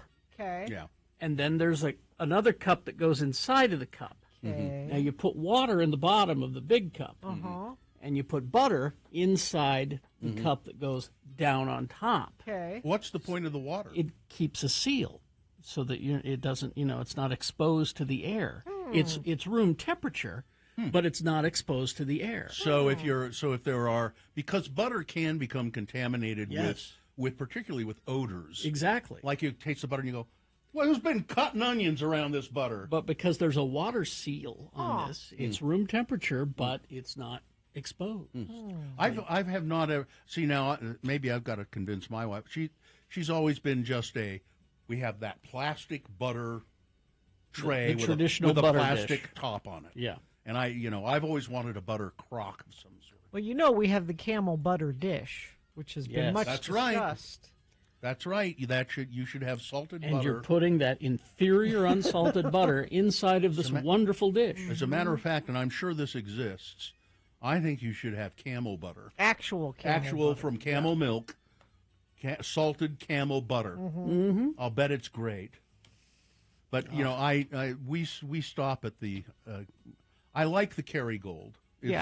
But we go with the Costco, and we buy salted and unsalted butter. Now a chef that I know, or he's a cooking expert, has the Empire, the Cooks Illustrated guy. He says, I just use salted butter in my baking and recipes. The little bit of salt that's in it doesn't make a damn bit of difference. Okay. Exactly. Using salted butter for baking and that sort of thing, it's just kind of... Oh, it's called a butter bell, the thing. Oh. So look up butter bell. Okay. You can see what I'm talking about. I might get one of those butter things. You can still get mold. Not at the rate that I go through butter. Yeah, if you're using it. Maybe I'll just get one and say we're using this from now on. You're the man of the house. You can make such proclamations. Yeah, right. Sue got it at Spoons and Spice. So okay, a butter bell. Butter bell. I'm looking it up right. It's we got Christmas coming up. That could be a good Christmas. But I just gift. thought that would raise your spirits. Thank you. I appreciate that. You get some good bread at the bakery at Harmon's. I'll call him if you want. Butter bell. Your toaster oven with the butter, and it's just a wonderful thing. Okay, butter bell. Oh, there you go. Ooh, they're cute too. Yes, adorable. Well, they better be if they're called butter bell. Ooh, you can get a hammered copper one at Williams Sonoma. Mm-hmm. Those are I'm sure you can get one encrusted with rubies and emeralds too. Sure. It's the chat room has found the anatomy of a butterbell crock. The original butterbell crock here I've got. Yes, there you go. Oh, from the Butterbell Company. Exactly. Shop all of our crocks, it says. Shop our crock. Well, here's a butter crock that's shaped like a crock, like a shoe. Like a shoe? No, I'm kidding. I don't want a shoe. Oh, do you want to drive today? It should be fine. I have no accidents, slowdowns. I'm not sure what's everybody doing? Where you at? Nothing being reported on UDOT, and now everybody just wants to talk butter on the the texting. So if you do see something, though, you can let us know. 33986. The Stateroom presents Making Live Music Memories. Don't miss Amy Mann with Jonathan Colton Wednesday, November 13th at the Commonwealth Room. Get tickets at thestateroompresents.com. Or Plugra. Plugra butter. Plugra, that's the one I was thinking of. Plugra butter is the good stuff. That's the high-end butter. KXRK Provo. We will take a break. We'll be back after these messages and a song with the Boner Recap game. It's going to be tough to play today. If you were listening, you know the winner of the Boner today.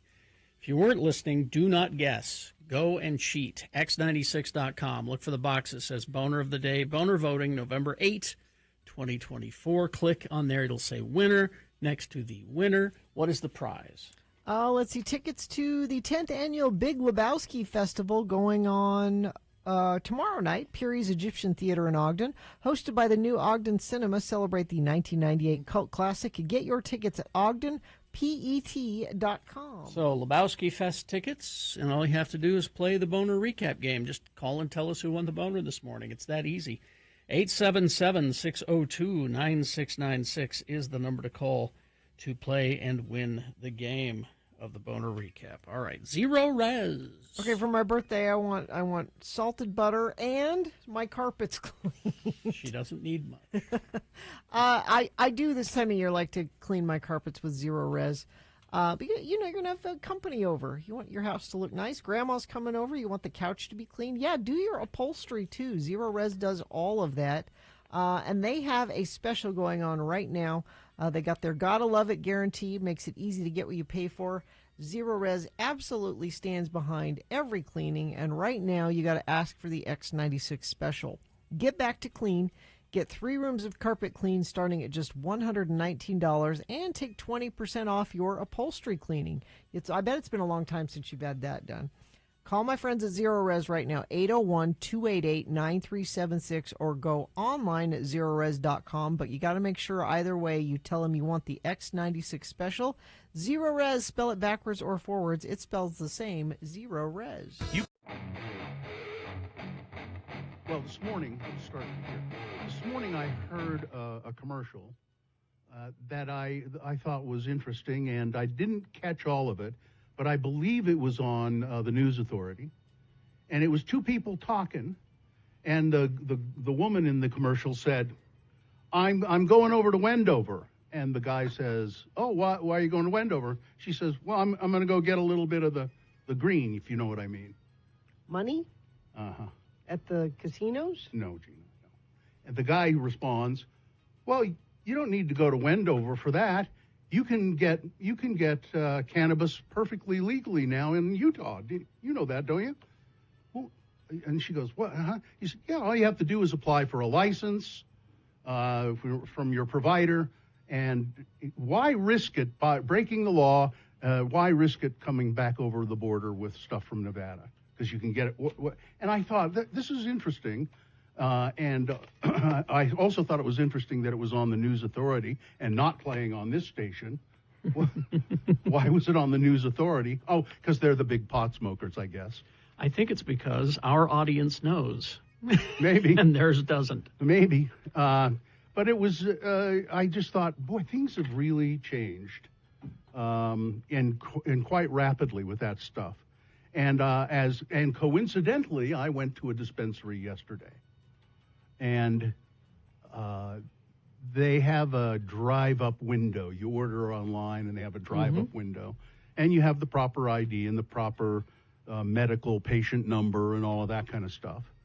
And you can go in and shop if you want and look around, or you can order online and then just pick it up. And I've never been inside the store, but I can see through the, and it was packed with people looking at whatever just items they have there for sale, cannabis items of all kinds. But you have to have a prescription. Yeah, you can't just go in and buy it. It's like a license. I don't know if they've changed it since they started, but when I got mine, my doctor had to say, yes, this is okay, and only certain doctors. Not every doctor has the ability to do that. The doctor himself has to go through a little bit of a training session and to become a doctor who can then prescribe that stuff for his patients. And, but the store was just incredibly busy. There was a line at the drive-through that I was at. And I just thought, this is amazing what's happened over just the last 3 or 4 years. And I remember thinking and saying on the radio, I don't think this will ever pass. They'll figure out a way, the legislature will figure out a way to, even though the petitions, the initiative was passed by the public said, we want this. But I kept saying, no, the legislature will figure out a way to get rid of it. But they didn't. I don't think they didn't even try, really. They just tried to help mold the policy a little bit. And you can get a variety of products. And you can't get it to smoke, though, right? Isn't it all just edible? No, it's not all edibles. Okay, here's the distinction. You can get it to vape, but you can't get it to, like, roll and smoke. Yeah, that's what I meant. You can't get the actual flower. No, you can get flowers, but you have to put them in a little electric vaporizer, and it immediately, it just burns it and it shoots it into your mouth. But you can get flowers, and you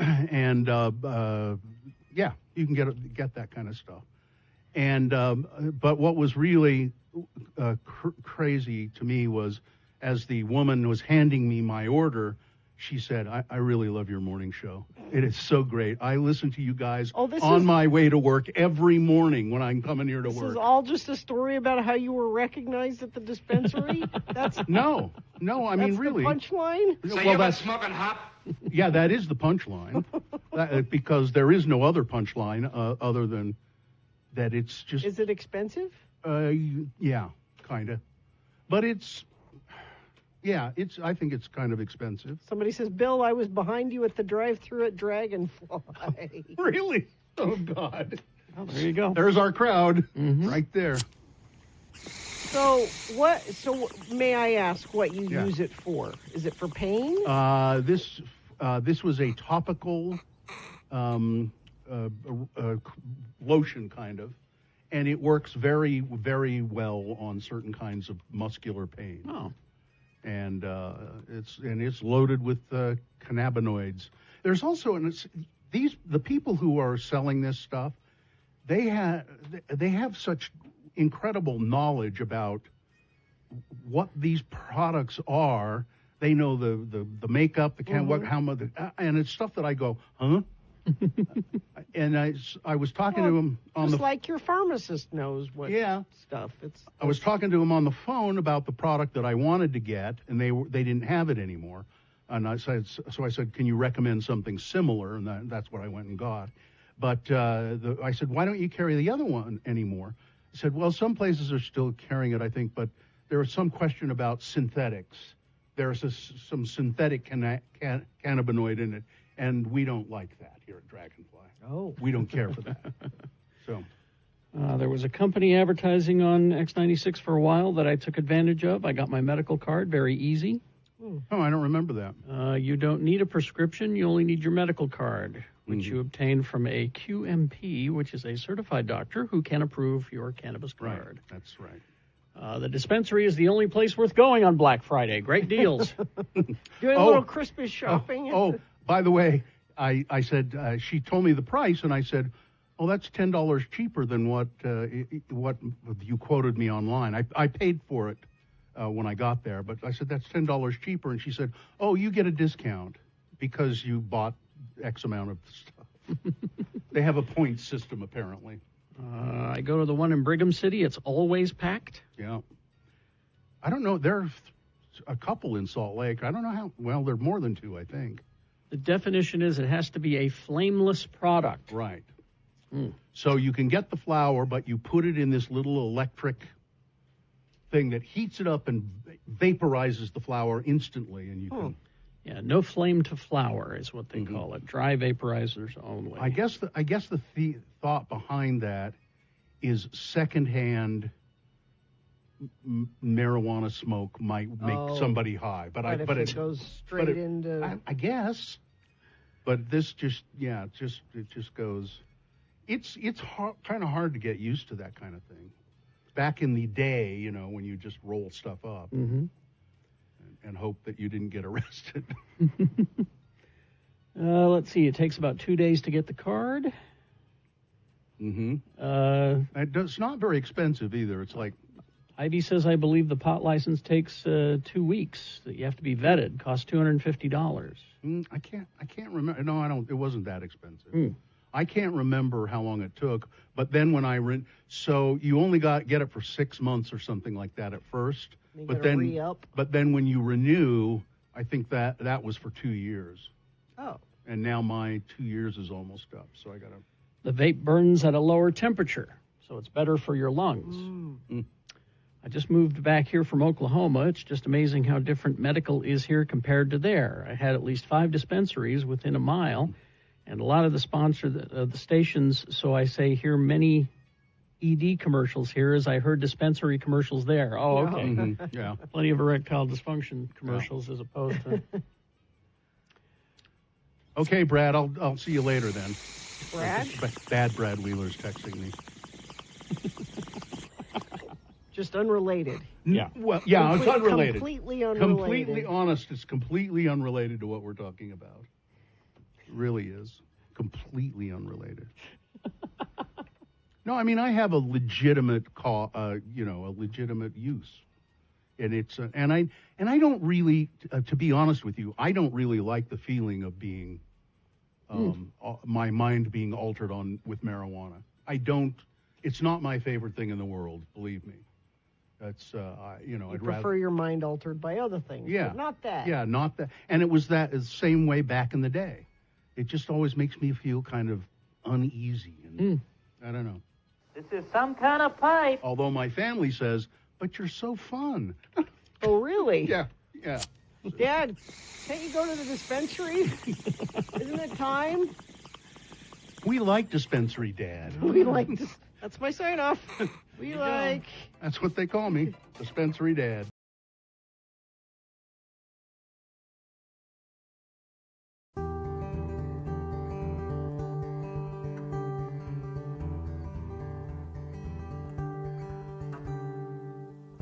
Old friend Alan in Taylorsville. I don't know an Alan in Taylorsville. Yeah, you do. He used to be in the band Glass Tiger. What? And it's his birthday today. What? Alan lives in Taylorsville now. He was from Canada, but he retired to Taylorsville after he was finished with Glass Tiger. Okay. Why did we play Glass Tiger? Because it's his birthday today. It's his birthday. In Taylorsville. Alan Frew. You know Alan Frew. I have no idea. I don't know who that is. Oh, Alan Frew. Yeah. Okay. See, Carrie knows. Oh! Oh! Alan Frew. Well, that son of a bitch owes me $30. Well, you can go get it in Taylorsville. I guess. All right. Well, we need a contestant for the Boner recap. Big Lebowski. Let me tell you a little bit more about that. Why Yes. don't I?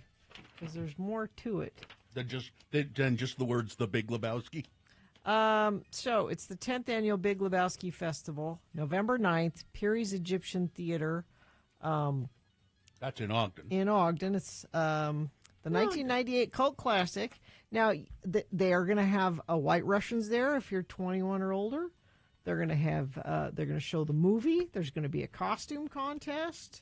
This is the 10th time they've done this. Yeah.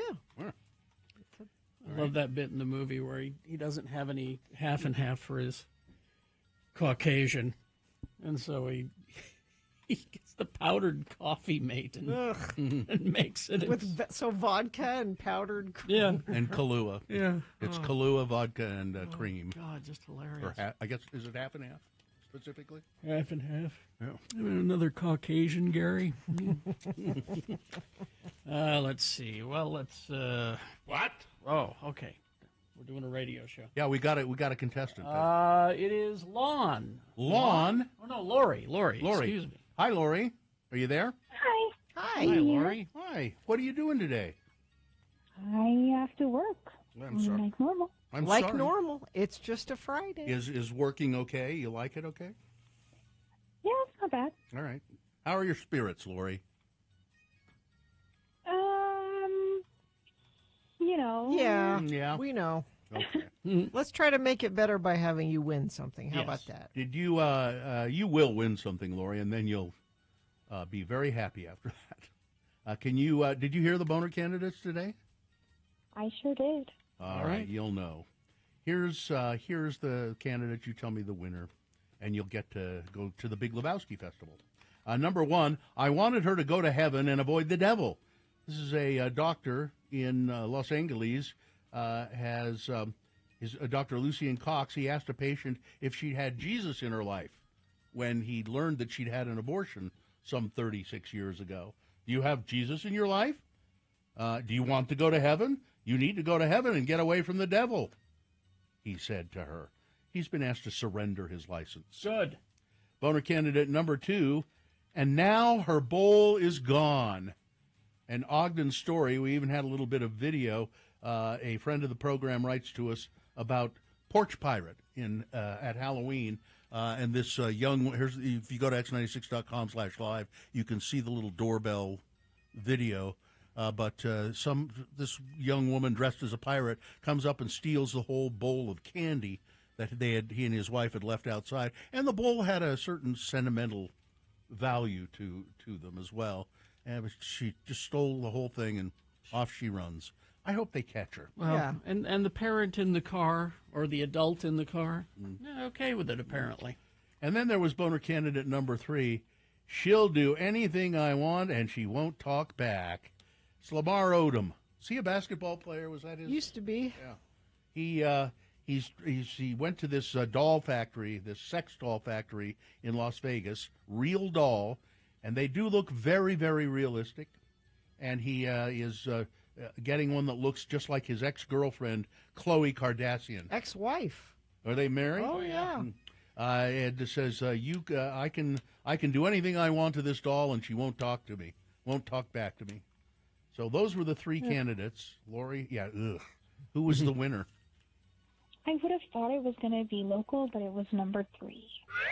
You're Very right. close, like 2 votes. I think. 2 votes only. Yeah. So there you go, Lori. You win. Hang on the line. Tell us about the Big Lebowski Festival if you go, okay? And you I'll should go. report back. Okay, thanks. Thank Lori. you. See ya. Bye-bye. All right, so we will take a break. We'll be back with some big boy news and a Pinuendo coming up after these. UtahAdvocates.com. Well, if you have been in an accident and you've been injured, you know how awful it can be trying to deal with insurance companies. Well, You might not know how awful it can be. You might think, I can handle that. No, you can't. No, I'm just saying if you have been in it and you haven't used the advocates, you know it's awful. So call the advocates this time and get their help. They are personal injury attorneys, and they can determine on the phone pretty much if you have a case. And this is car accidents, of course, but it's bicycle accidents, scooter accidents, trip and slip and fall accidents, and all kinds of things. And they can determine if you have a case, and if they take your case, they don't charge you a dime out of pocket. They only take some of the money when they get you a settlement. So call them 24 hours a day, 7 days a week. 801-355-5550. That's 801-355-5550. Or you can do this 24 hours a day, 7 days a week. Chat online, UtahAdvocates.com.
So the conversation the other morning was about Conway Twitty. Yes. Right.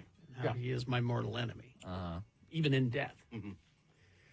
Our old friend, the Des Moines Ghost, used some AI. Uh-oh. Put my face on Conway's. Oh, that's just not right. That is not right. I can tell you've never been this far. It's animated. It's animated, yeah. Carrie Jackson, that if you didn't tell me that Here, let me your face was over it, it might have taken me a minute. start it up. You can see it at x96.com/live there. And as I taste your tender kisses, This is unholy. I can tell It is. Unholy. It is. never been this far before. It is. So he sent the tweet with somewhere on another Earth where Thor is an evil ruler and a Carrie Twitty exists. Carrie Twitty. To which I just replied to him, damn you to hell. Yes. That's unholy. Des Moines Ghost. You can delete it, but unfortunately, it's out there. forever. It's It's still the out internet. It is forever. My God. Hey, do one of me as Lou Reed, will you?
9:22. Let's get to some big boy news and opinioendo. Brought to you by Nightingale College provides the opportunity for an ideal work-life balance from the comfort of your home with 100% online nursing classes and no waiting lists. Become a Nightingale nurse. Apply for their upcoming spring semester at nightingale.edu. Brian Koberger and his attorneys scored an early win in Ada County courtroom on yesterday, when a judge ruled he would be allowed to appear in street clothes at his pretrial hearings. He was wearing a blue shirt and a suit for the second part of Thursday's hearing, which was open to the media. The hearing focused on motions related to the death penalty. Koberger faces a potential death sentence if he is convicted of the murders of 4 University of Idaho students. I don't care what clothes he's wearing. You can't hide those dead eyes. Those dead murderer eyes. Madison Mogan, Kaylee Goncalves, Zana Kernodle, and Ethan Chapin were stabbed to death in their off-campus home in Idaho in November of 2022. Koberger's murder trial isn't scheduled to begin until August of next year, but his attorneys are focused on the potential punishment.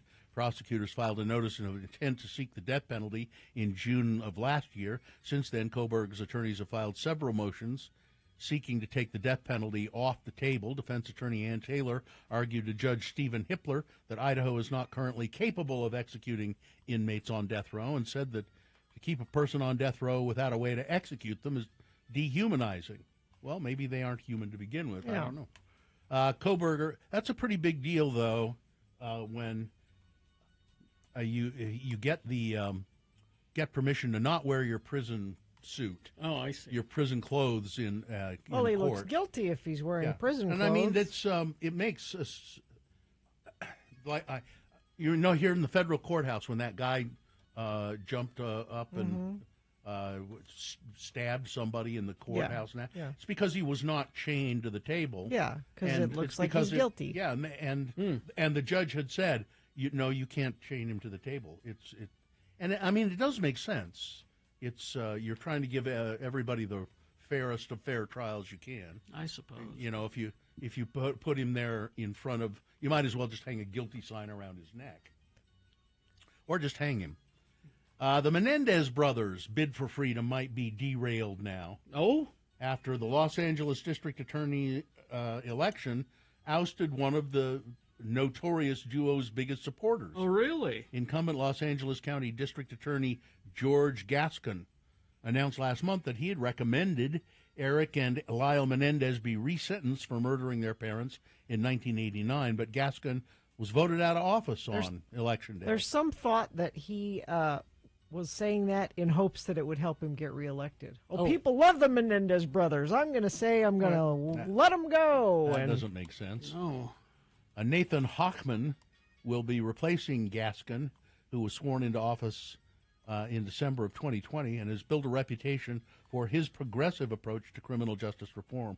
Hochman is taking over the case of the Menendez brothers, who might be released from prison by the end of the year after Gascon's push to reconsider their sentencing of life in prison without parole for the first-degree murder charges.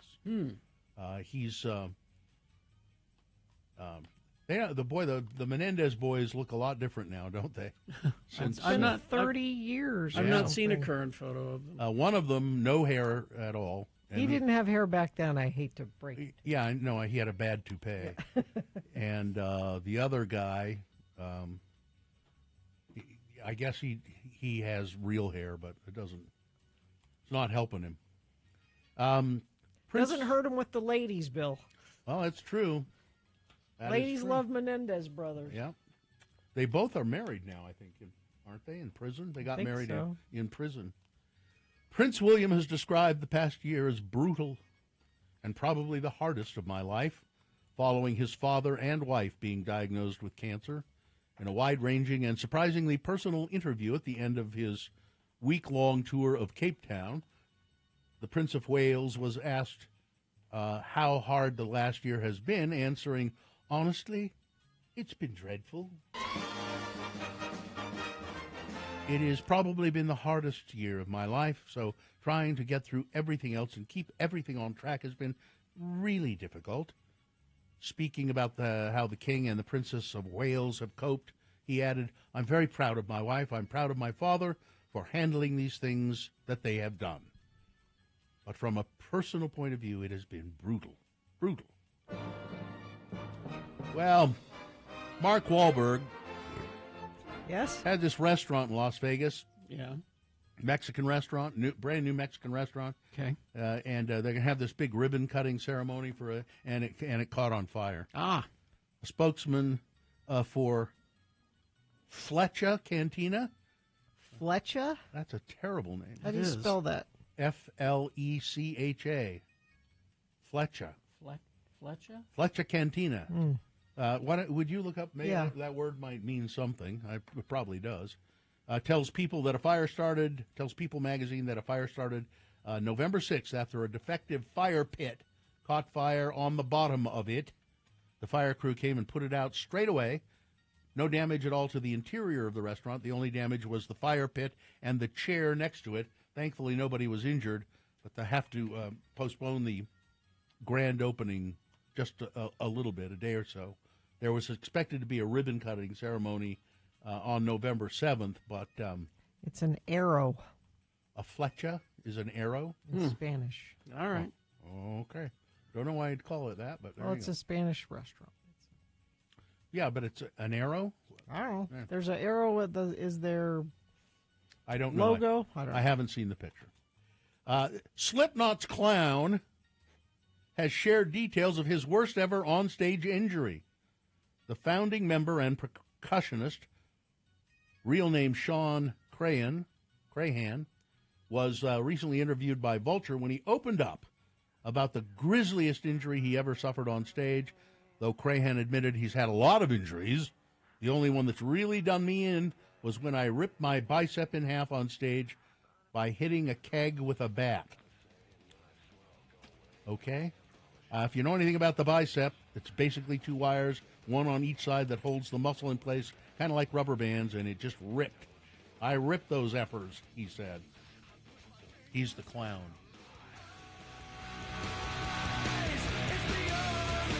I'm not sure why this. So we have this service here, this prep service, and give celebrities. Every single one of them has a Slipknot. It's because that's what they think that we need and want. Whoopi Goldberg says she has to make readjustments after the death of Maggie Smith. Well, don't we all? Yes. I've found it difficult to go on. Maggie Smith was in Sister Act, and she said, I've had to just... Maggie was a wonderful person, and it's affected my life. Oh. And Elon Musk's daughter is leaving the country. She says, I've had it now that Donald Trump is going to be president. This is Elon Musk's your dad's daughter. Part of the problem. I know, and she said, I got to get away from it. What she's saying. I'm yeah. getting out of here. Yeah. So there you go. Weather? Oh, it's still cold. I haven't been able to get warm all morning. Really? My hands are cold. You're in a long sleeve shirt. I know, and I got I don't know what these are called, the shirts that have the thumb hole. Thumb hole. So like half my hand I know is what they're warm. called. Ineffective. Anyway, 28 right now. 48 for a high today. A little bit warmer tomorrow, 52. A little bit warmer Sunday, 58. Could be over 60 actually by Veterans Day on Monday. And then Monday night into Tuesday, that looks like our next chance for rain. The State Room presents Making Live Music Memories. Don't miss Amy Mann with Jonathan Colton Wednesday, November 13th at the Commonwealth Room. Get tickets at thestateroompresents.com. Don't miss a single moment of the...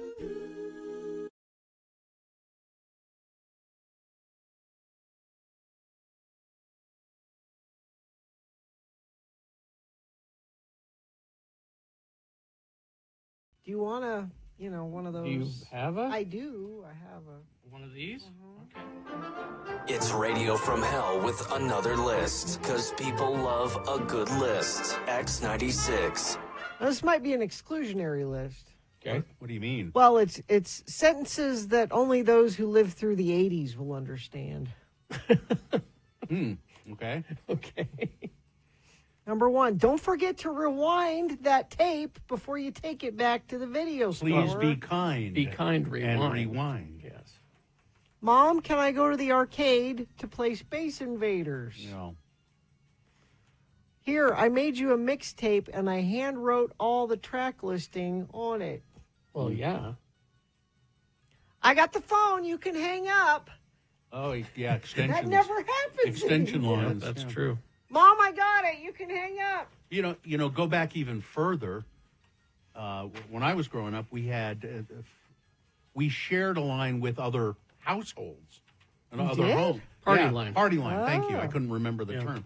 We had a party line, and so There was one phone line that was shared between like 4 houses. And so you'd pick it up and you'd listen. Oh, well, Marge, when you're done, I need you weren't supposed to eavesdrop on other people, and But they you could tell. could, probably. Well, no, they could tell you were Oh. there.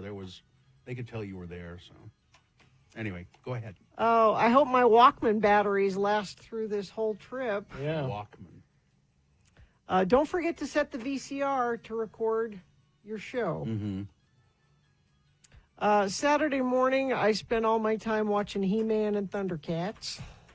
Well, that's not inaccurate because they weren't on Saturday morning. They were on in the afternoons, Monday through Friday. They were never a Saturday morning staple. They were not network. They were syndicated. Thank you. Well, I could have been on in the morning somewhere, I guess. I have to blow on my Nintendo cartridge to make it work. Katie's saying yes Was it to got that. dust in it or something? Yeah. Is that what? So if you don't blow them off, the connections aren't clean. My fashion statement includes leg warmers and shoulder pads. Yes. Yep. Waiting for MTV to premiere my favorite music video is a big deal. I remember when Michael Jackson's Thriller came out. Like, it was day. It was a week-long build-up. It was all anybody could talk Yeah. about, and you had to rush home. Now, don't we feel foolish now?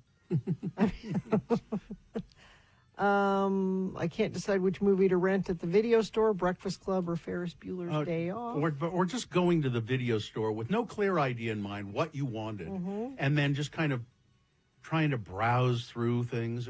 I didn't care for doing that at all. My first computer game was played on a floppy disk and had pixelated graphics. Recording songs off the radio. Yeah. You wanted your favorite song, and you record it off the radio. People used to record our station all the time, KJQ, and then X96 to a certain extent, and send the tapes to missionaries in the field. Yes.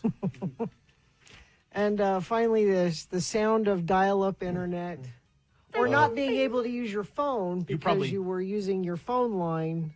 You to probably dial have it that in. sound effect somewhere handy, Yeah, don't you, give me a Gary? sec here, I got it. I kind of always liked that sound. I still enjoy that. Maybe we should use it for something. Yep.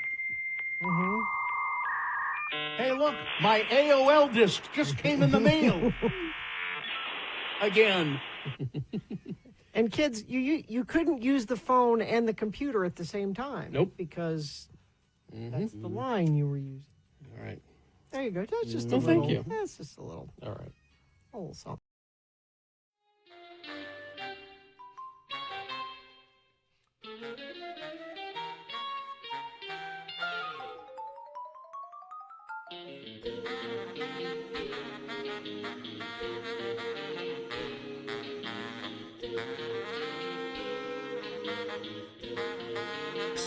We got the Grammy Awards.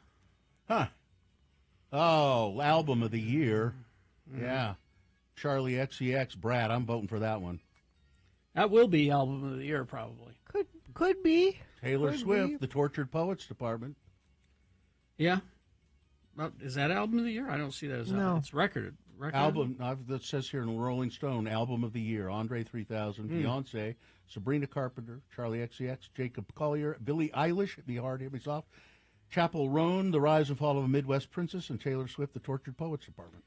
My list doesn't have Taylor Swift on Yeah, it. maybe yours is a projected list. No. It's Rolling Stone. See below for the full list of nominees.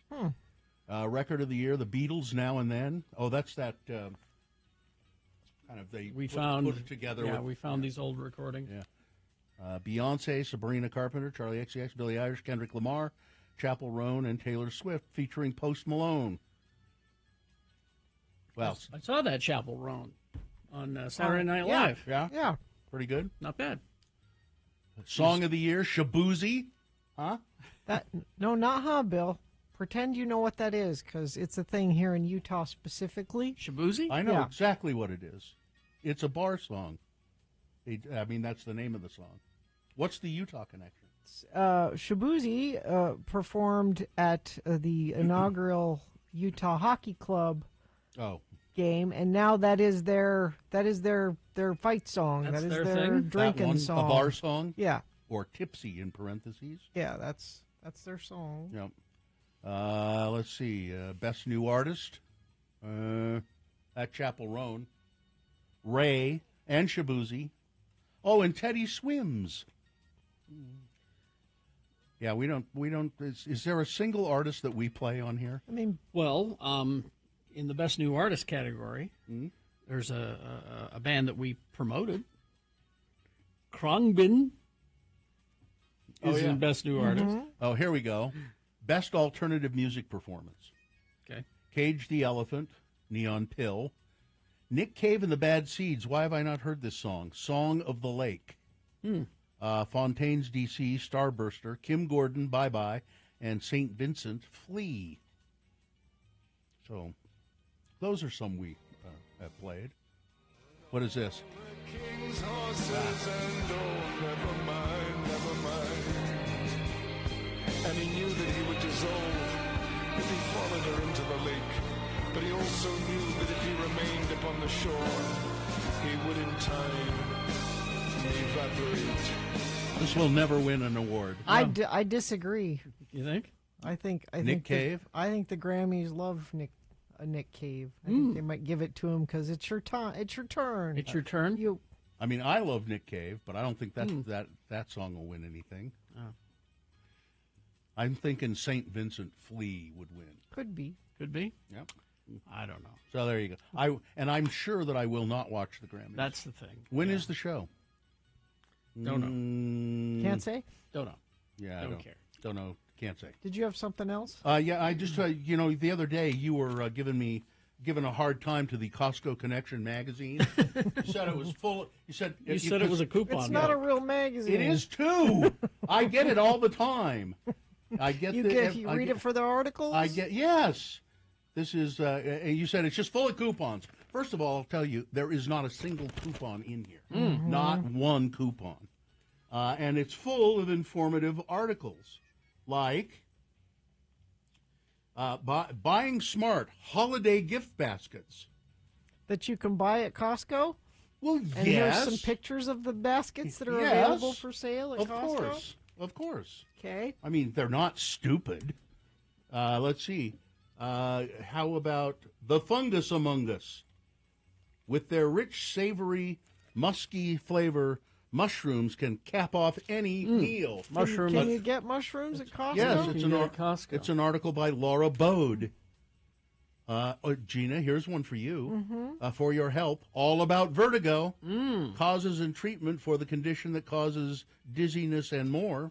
Is there something available at Costco that can help me with my vertigo? Perhaps some treatment? Yes, there is. Let's see. Are there any interviews? Yeah, there is. Let's see. With a guy who really likes Costco. I want to know, Bill, is there an opinion page where they talk about how now you have to scan your card when you go in? You can't just walk in and flash it at the guy. You got to... Is there a guy with a scanner? There's a scanner now? Okay, well, I was worried that he was put out of work. No. Okay, well, there's a he guy still with has a job. scanner. No, That's Dennis, they showed Dennis how to use the scanner. Good. And he still smiles at you and scans your card. Honestly, I was concerned that they were downsizing their people and putting in, robots or something. But no, here's an editorial, Gina. The holidays, Costco style. Costco style. There are letters to the editor. Letters to the... Bill, will you please write a letter to the editor? Of the Costco magazine. I want you to see if you can get published. Our family was quite impressed and amazed at your September cover story, Working Smarter. We've been executive members for years, and nobody understands what goes on in business better than Costco. So there, see, I mean, this is all very My wife goes through it whenever. I don't know if I think it comes once a month. Is this true? Because Katie's saying the same thing. So is a guy in the chat room. Is it no more sharing cards? The photo has to match the person. Well, that's why they scan it now too. Is that why they do it? Because I need to look at my card. Yeah, people were sharing cards, sharing memberships. Can I borrow your Costco card? Here's some recipes for cranberry coffee cake with cranberries that you can buy at Costco. Mm-hmm.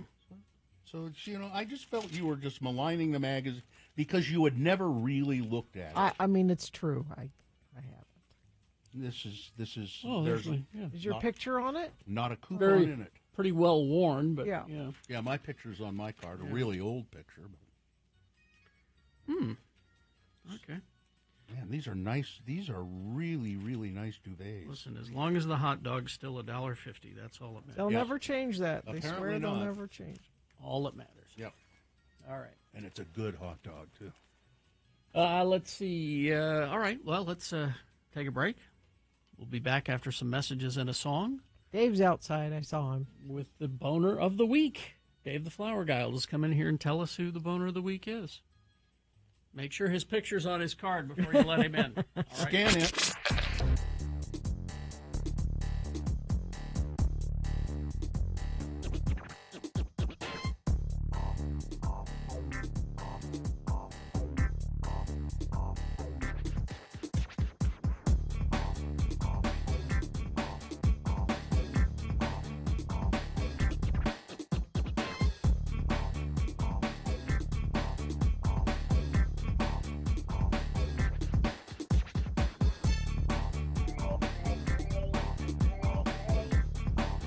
I sometimes wonder what it is is there something about me that attracts unusual people? Yes. Yes. It does seem to be the case, doesn't it? There's kind of a little joke that I think Carrie started years ago that I have a posse of weirdos. Yes. There are. I don't know. Now it's because as a compliment to you, Bill, you are open to it.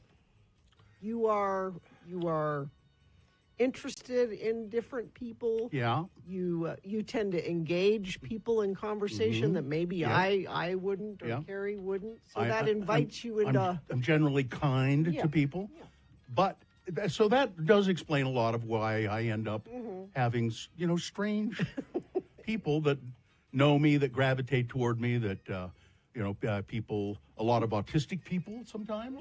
But not always do I engage them. Yesterday, I'm in the parking lot at the grocery store, about to get into my car, and there was this quite an elderly man who had parked next to me, and he had a handkerchief, and he was polishing up his red Mustang. Oh, nice. He was a little tiny guy. In the grocery store parking lot? Yeah. Okay, Yeah, right away. Had a red Mustang. That's weird. And yeah, it was. I thought, well, that's kind of odd.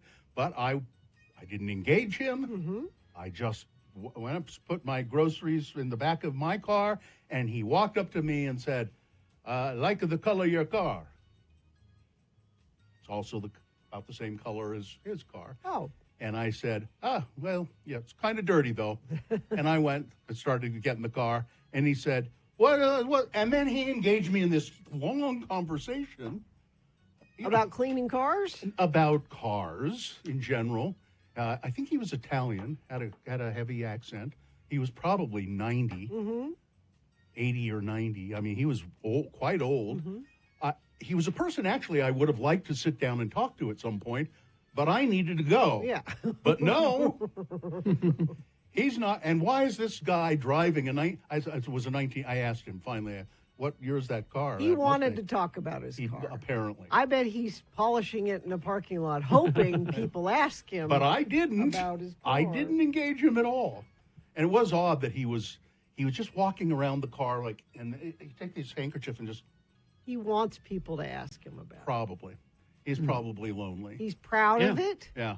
That's his pride and joy. And you didn't just ignore him.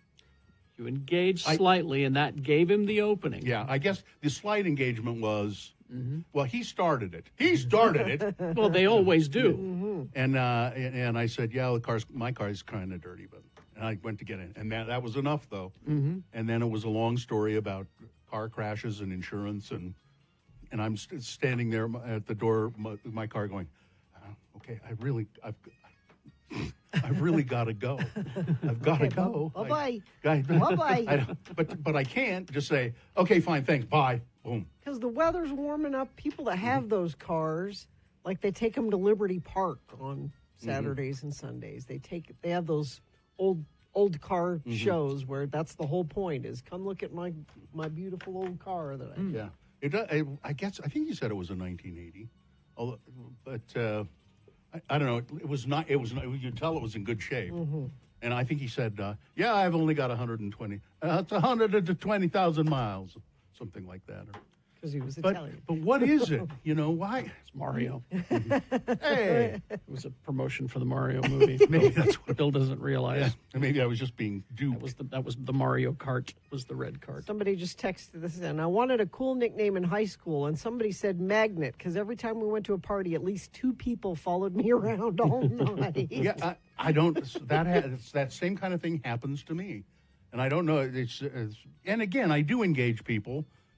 But sometimes I don't engage them at all, and it happens anyway. So, I don't know. I think I give off a scent of some Somebody sort. says, Bill, you're approachable. That's all it is. I'm not threatening. I don't look threatening. I think I give off some sort of scent that odd people pick up on. Yeah. Oh, there's somebody I could get close to him. Oh, here somebody says, Bill, you just need to say, well, I'll leave you to it. Well, that's a good one. I'll leave you to it. Or good luck with that. Yeah. Sounds great. Thanks for listening.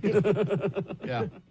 And I, on any other, I had to go play someplace. And any other day, I probably would have engaged him a little more because he was. Yeah, he probably has an interesting story. I wanted to know. I would have. And I stopped myself. I said I would have normally said, "Where are you from?" Yeah, because he had, and I'm pretty sure an Italian accent.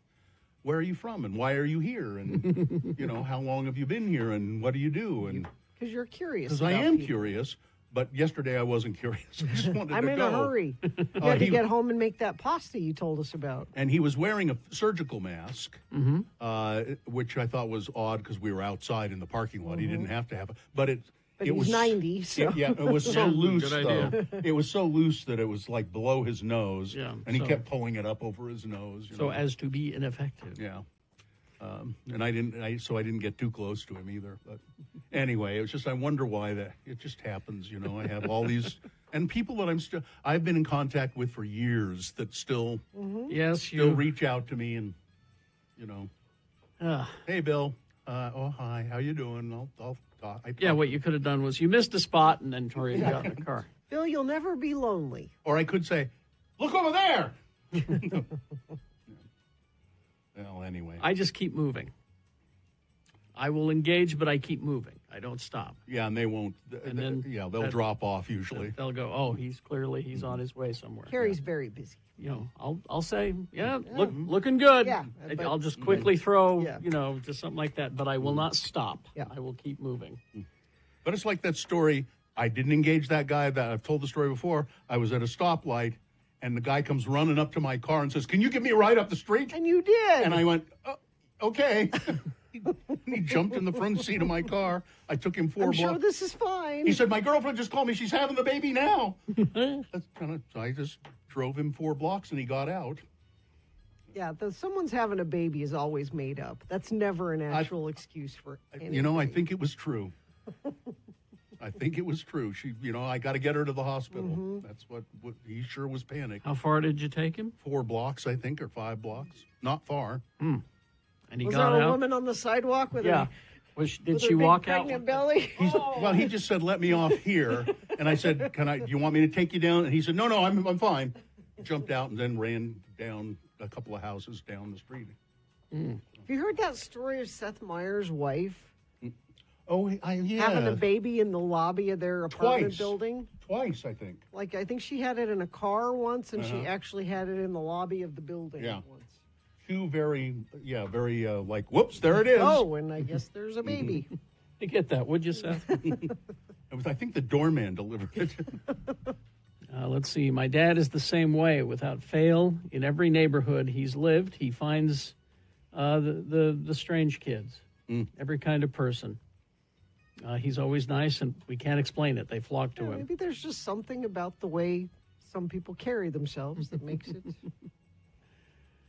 Oh, Sid says, I went to the IFA remote and decided not to say hi to Bill because I was like, he probably doesn't want to be bothered. If you're at a remote, he's there to be bothered. He's being paid to be bothered. Yes, and I was bothered constantly for 2 hours at that remote. It should be your next remote. Come down and bother me for 2 hours.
Cranberries. Huh? Aw. 9:54 right now. It's Boner of the Week. Dave the Flower Guy has joined us in the studio to select the Boner of the Week. He's the only one trustworthy enough to do it. Mm-hmm. How are you, David? Fa? You're fa? Sort of fine. Sort of Sort fine. of fine. Not great. Sort of fine. Well, we're going to let you select the Boner of the Week. That'll make you feel better, won't it? Yeah. Okay. If you see Dave downtown, he's got flowers for sale usually. Go up to him and buy them and engage him in conversation. You'll have fun. All right, here we go, Dave. Now, some of these Boner candidates, I don't know, a couple of them because I wasn't here Monday and Tuesday. Number one, what you do is call for help.